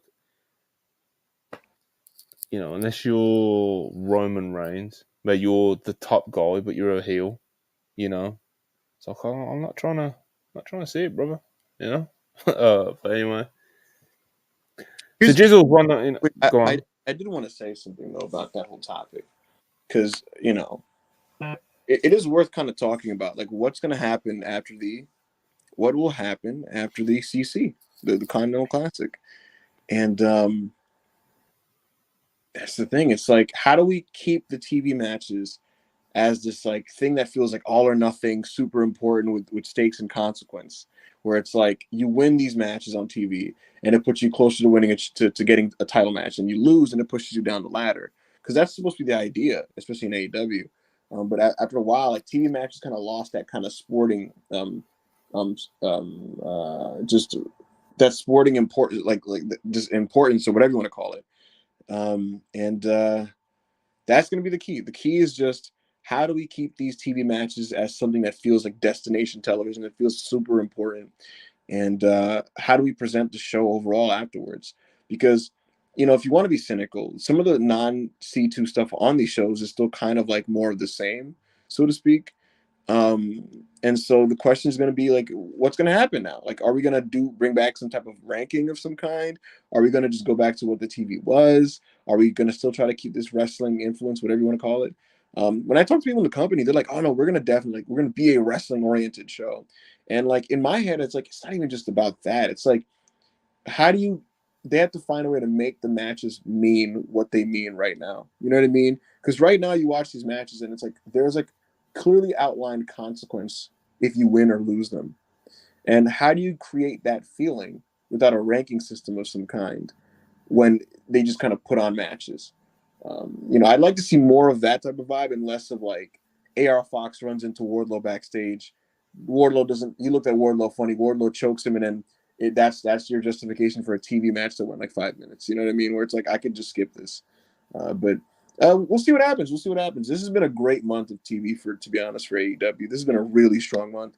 The collisions this month have been phenomenal, and so I would just like to see it continue. So we'll see what they do. So Jizzle 199, does Mercedes deserve bus money? Mercedes was already getting bus money, brother. And she had a bus. That's what I mean. Like, Mercedes was already getting bus money, so and Right. she wants more. So she wants 2 buses. No, she don't. I don't know what she wants, but I know she wants more. Apparently, so let's see. Hush 499, appreciate it. Y'all think Cody will do due diligence and at least check up on AEW, or is his time done there for a long time? He I can't. don't think he's looking in the. I don't think he's looking in the rear view. To be honest, He legally cannot negotiate with them. yeah, but you can, bro, Yeah, no. So here's the thing. you talk to enough wrestlers to fucking know how this shit goes. You know what I mean? I was gonna say, yeah, you can't do that, but there are ways to find out what these people will give you if you, you know what I mean. Like for example, the Young Bucks never had a sit down with Paul Levesque, but they absolutely had their ways of knowing what they were going to be offered on the other side. You know what I mean? So it's just that's kind of how these things work. Yeah. So yeah, Cody with all the links he's got in AEW as well. It's not hard for him to text Dax or Ricky or fucking anyone. You know, Right. he pretty much literally anyone in AEW and be like, "Yo, what's TK saying about Code Man?" You know, Exactly. you trying to offer me 8 figures or anything? You know, but you know, like I said, I don't think he's going to be looking in the rear view. I think he's already. And like I say, I think it's Sean. I think he's put it out there, but basically it's agreed in principle, but it just hasn't signed on the dotted line yet. Ryan 94, 499. Do you appreciate you? Do you think Edge wins the strap? Really don't want Christian's run to end yet, but don't know where Edge goes with another L. This is going to sound surprising. I don't think the program ends at World's End.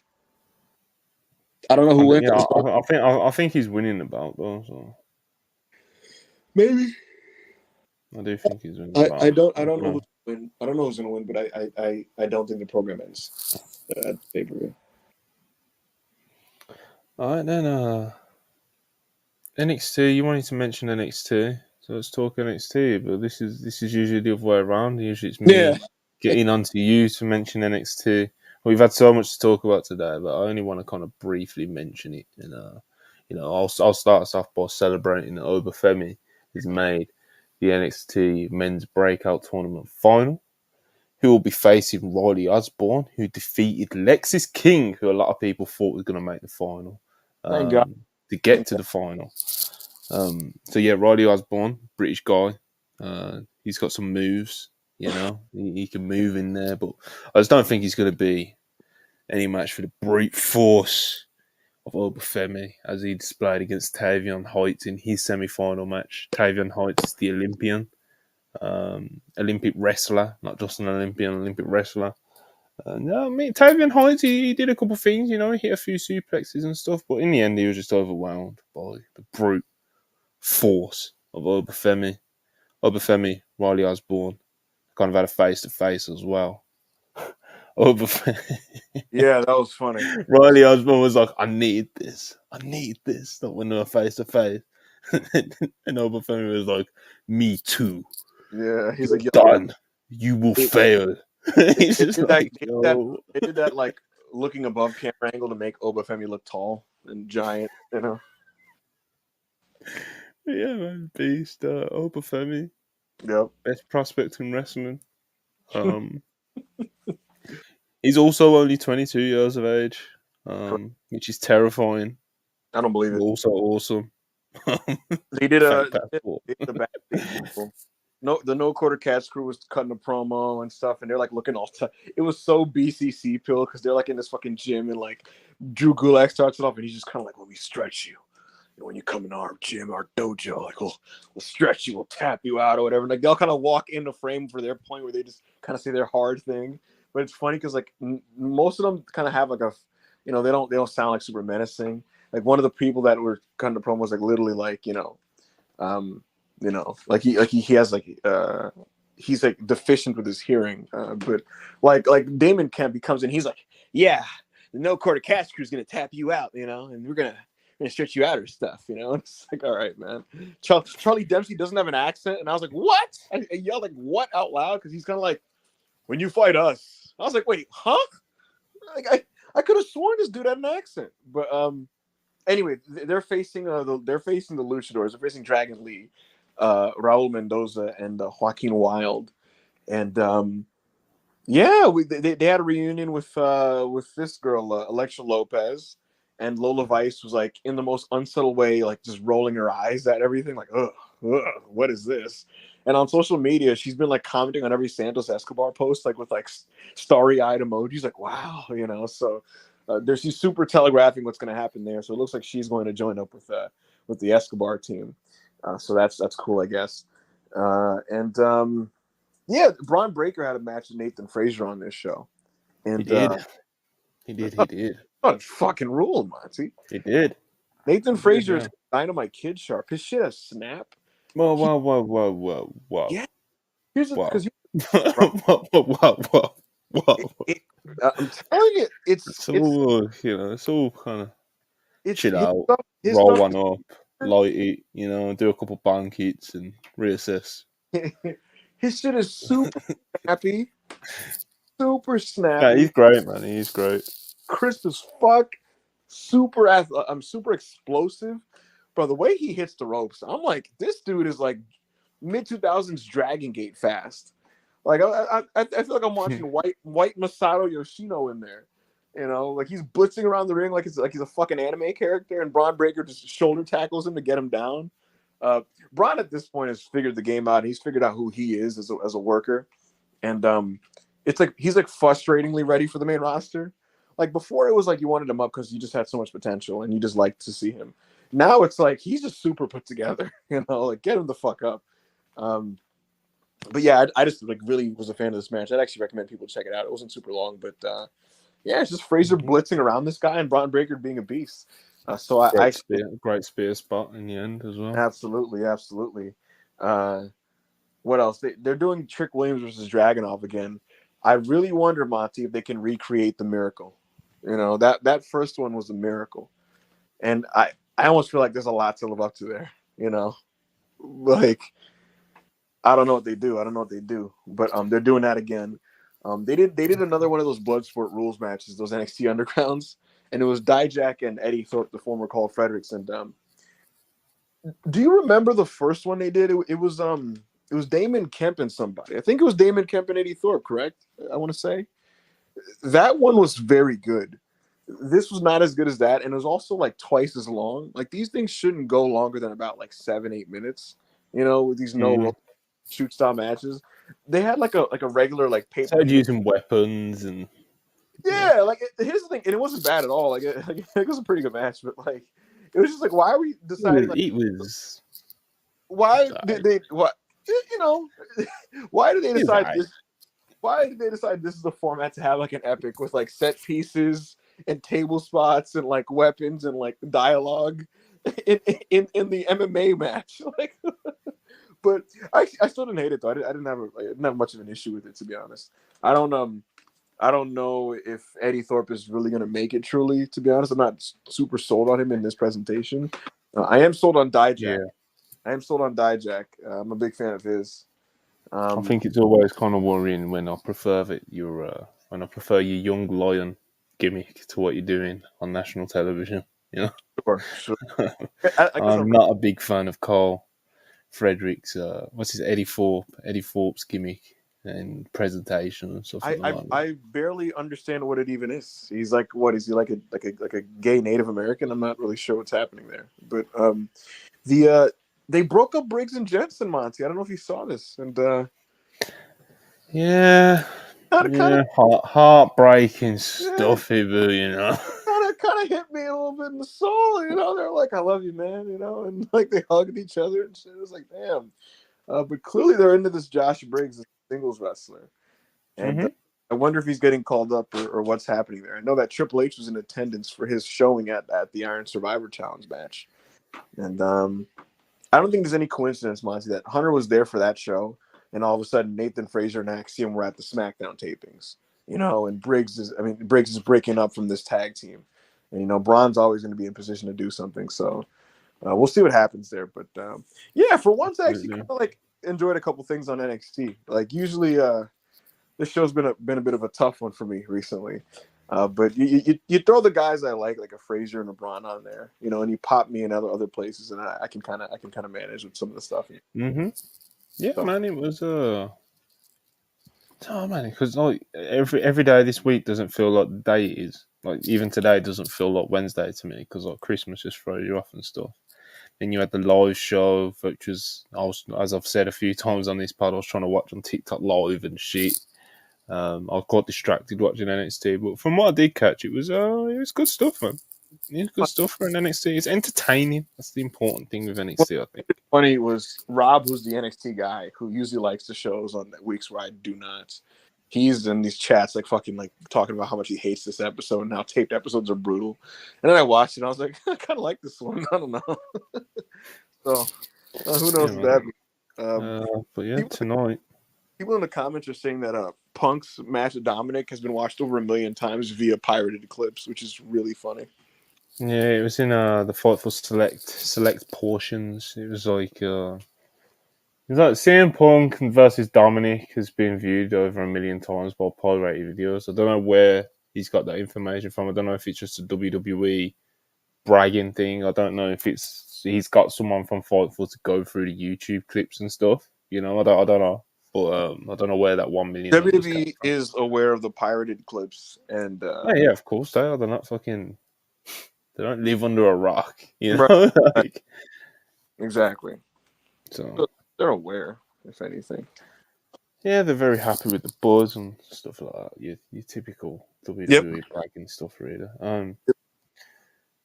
Puncho 499, appreciate it. What's wild is had Punk signed with WWE before Elite's extensions, they would have never had that WWE leverage and probably get paid half as much. I don't know about that, Don't know about that. AEW takes care of their people even when they're not. Like John Moxley was never going to leave, but he still got a nice raise on his contract, So Saint Chads. £2, appreciate you. Low-key excited for Miyahara versus Dempsey for the Triple Crown. It'll be interesting. I'm intrigued, so I'm definitely whether it's check out both matches. Whether it's Kento or Nakajima, it would be the best match of Dempsey's career. So, Honcho 199, which wrestler stood on business the most in 2023? I don't know. It's a hard one. Mm-hmm. That's a hard one. A lot of people didn't stand on business. So a lot of people did not stand on business. Roman Reigns. I thought about Roman because he just kind of beasted. It was just like, I ain't putting Cody over. Signed a Supermax contract and sat at home for most of the year. Yes. He's like, I'm not doing any. Let me give you an example, Monty. Last year, right? There were a lot of dates he added and just where they were just kind of like, we would like you to do these more appearances, and he was like, sure. I don't know if you remember when I told you, he was never originally going to do Clash of the Castle, for example, and like early Triple H era, he was like appearing twice as much as he was contractually obligated for. Is the best way I could explain it. And this year, all those empty spaces that they would have liked him to kind of pop in extra for and going to give him a little extra, he was like, no, I will not. I'm not doing Survivor Series. I'm not appearing on in September. So between that and just refusing to put Cody Rhodes over and literally not doing it, I guess in some respects he stood on his own business. Bloodline business, tribal chief business.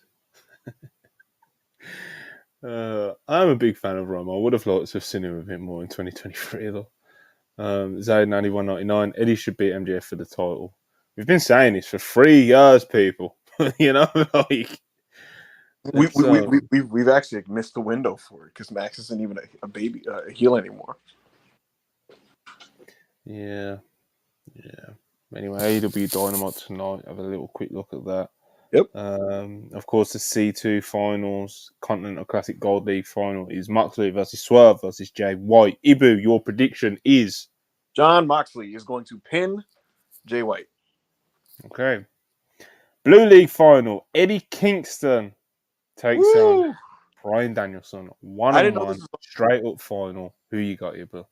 Yo, I thought this was gonna be on Collision. This is another reason to get into this episode. Oh my God, Eddie Kingston's gonna win. I think. I'm glad this is on this show because it can give us at least another TV to do a promo segment with Mox and Eddie. All you need with Eddie Kingston is one promo segment. That's to build a pay-per-view match. And I was worried we weren't gonna get to do that. And you could do it on this show, depending on where how they structure this. Eddie could win his match and be like, Mox, get out here. Get out here, like Mox coming out with the BCC and shit, and like Eddie, how long are we gonna do this, Eddie? And they just cutting their promo to each other. You could do it that way. You could do it on Saturday, but yeah, I think Eddie beats Danielson, and I think this match is gonna be tremendous. Yeah, man. Renee interviews Mariah May. Okay. MJF and Samoa Joe versus the Devil's Masked Men. The ROH Tag Team Championships. I don't think this match happens. Why, you, Bill? I just don't think it's gonna happen. Shenanigans are going on. Is that what you're saying? Shenanigans are going, brother. All right. What else? There was something Tony Khan announced. Enough of this bullshit. This is gonna end at World's End. No more Scooby-Doo stuff. No more ninja bullshit. You're gonna reveal yourself, or you're not this Saturday. And then like the lights are gonna go out, and the text is gonna come like, "Well, hero, like we find out this Saturday. Are you a hero or a devil?" And well, yeah, something like that. Something like that is my prediction. All right, so yeah, Gold League final, Blue League final, Mariah May with Renee, MJF and Samoa Joe versus Devil's Masked Men. Then the late announcements were Sky Blue versus Statlander, Christian Cage and Edge, Adam Copeland, sit down with Lexi Nair. So that could be good. That could be. I wish Jim Ross. I always wish it was Jim Ross. I say that a lot when I'm watching. Is Jim Ross? I hope Jim Ross is the commentary for the main event this week, like he did last week, because he was awesome on commentary last week. He was, man. He was sharp. His voice didn't sound all croaky and fucked up. He was there, bro. He was there. I need to hear him just like, that's the American Dragon. That is Bryan Danielson. He's just just putting him over and shit. Oh man, good stuff, man. So yeah, hopefully we get some JR. And Ibu, do you think we see any of the recently free agents? I don't know. I don't know what the spot would be at this point. There's not a lot of spot. No, because like normally there's a lot more on the show. Like even with the two late editions that I mentioned, with the Christian Adam Copeland sit down, the Sky Blue Statlander match at the Vadid, like there's only one Gold League final, one match, Blue League final, two matches. MJF and Samoa Joe versus Masked Men probably isn't going to happen, so I'm counting that as 2.5. Sky Blue versus Statlander. You know what I mean? We've got 3.5 matches, brother. Yeah, I think one of them is going to be announced in like an hour and a half, to be honest with you. But it surprised me. Who else? Like, who could show up on this Dynamite that like matters? Like, what? Okay, so maybe a Ziggler, but in what spot and what role? And then same thing with like a Mustafa Ali. What spot and what role would Ali play in? And then like a Shelton Benjamin, it's like, what would he do? So just be really cool. All right. I'd like to see all those guys. I'm just saying I don't know where they fit in the go home of a pay-per-view. Where all the programs. No, I just thought it was worth throwing out there. Oh, of course. We'll do a World's End preview today. No, not today. We'll do a World's End preview this week at some point. I'm not sure when, but this week. Obviously, tomorrow we got the AEW Dynamite review, as we always do. Guys, I haven't been promoting you to like the video, so please help me out and like the video. Yeah, tomorrow AEW Dynamite review. I'm not 100. No one's confirmed that we're doing a Twitch watch along, but I'm assuming that we are doing a Twitch AEW Dynamite watch along. I've just got to confirm. But obviously, if you keep an eye on the page, you'll see it pop up. But I do think we are going to be doing one. So yeah, Twitch watch along for Dynamite tonight, on then tomorrow AEW Dynamite review. Friday, me and Hulbert going to be working a little house show match on the channel. Mm-hmm. What else we got coming up, man? I want to do a World's End preview. I want to do another interview, which Ibu knows about, and he hasn't confirmed with me yet. So he's going to get fined. It's probably unlikely, and it's not for me, not for my lack of trying, I guess. I don't believe you. No, I did. I did what I was asked. I gave you the answer. You don't remember because you're a stoner. His schedule's super tight. And it's like unlikely. Anyway, We should try to get an interview with Tony Khan. I don't even know how we'd go about that. But anyway, Triple H. I know how I go about it. Triple H 199. You deal with this executive instead, Ibu. Ibu-san, check your DMs. Big plans for you in 2024. Am I getting a job? What's going on here? Sound like it. Trust the Process did ask with a free super chat, so I'm being very generous and loving to our fan base. Jericho's probably gonna bring this up. Oh, Jericho's got a tag partners reveal. Yeah. But yeah, Trust the Process 34. Ibu being on cam 2024, Monty ? Yes. Or he will just be getting constant fines, which I don't think is worth it for him. So, just one of them. When's my next paycheck? When's your next Wrestle Purist paycheck? Yeah. When's that coming out? Probably in the next 48 hours, mate. Hell yeah. Probably in the next 48 hours. But anyways, pulling back the curtain here. Yeah, fuck it. Who cares? Yeah, like, subscribe. Appreciate all the super chats. Appreciate all you guys tuning in. Obviously, like I said at the start of the video, we took a little break for Christmas. Mm-hmm. I did want to do like a Christmas special, but just didn't get round to it. I didn't have the time myself to do it when it came to it in the end. I was ready. I was locked. Yeah. I was like, yo, we do. Ibu messaged me on Christmas Day, like, yo, we're doing worldwide, brother. I was like, no. I had the singlet on. I was staying still by Kurt Angle, like, ready to go. He was ready to make the town, man. I was ready to make the town. Ibu was ready to make the town on Christmas Day. You gotta respect it. I watched a lot of old Japanese wrestling on Christmas. Locked and loaded. I'll watch a couple of Briscoes matches. Gets me festive.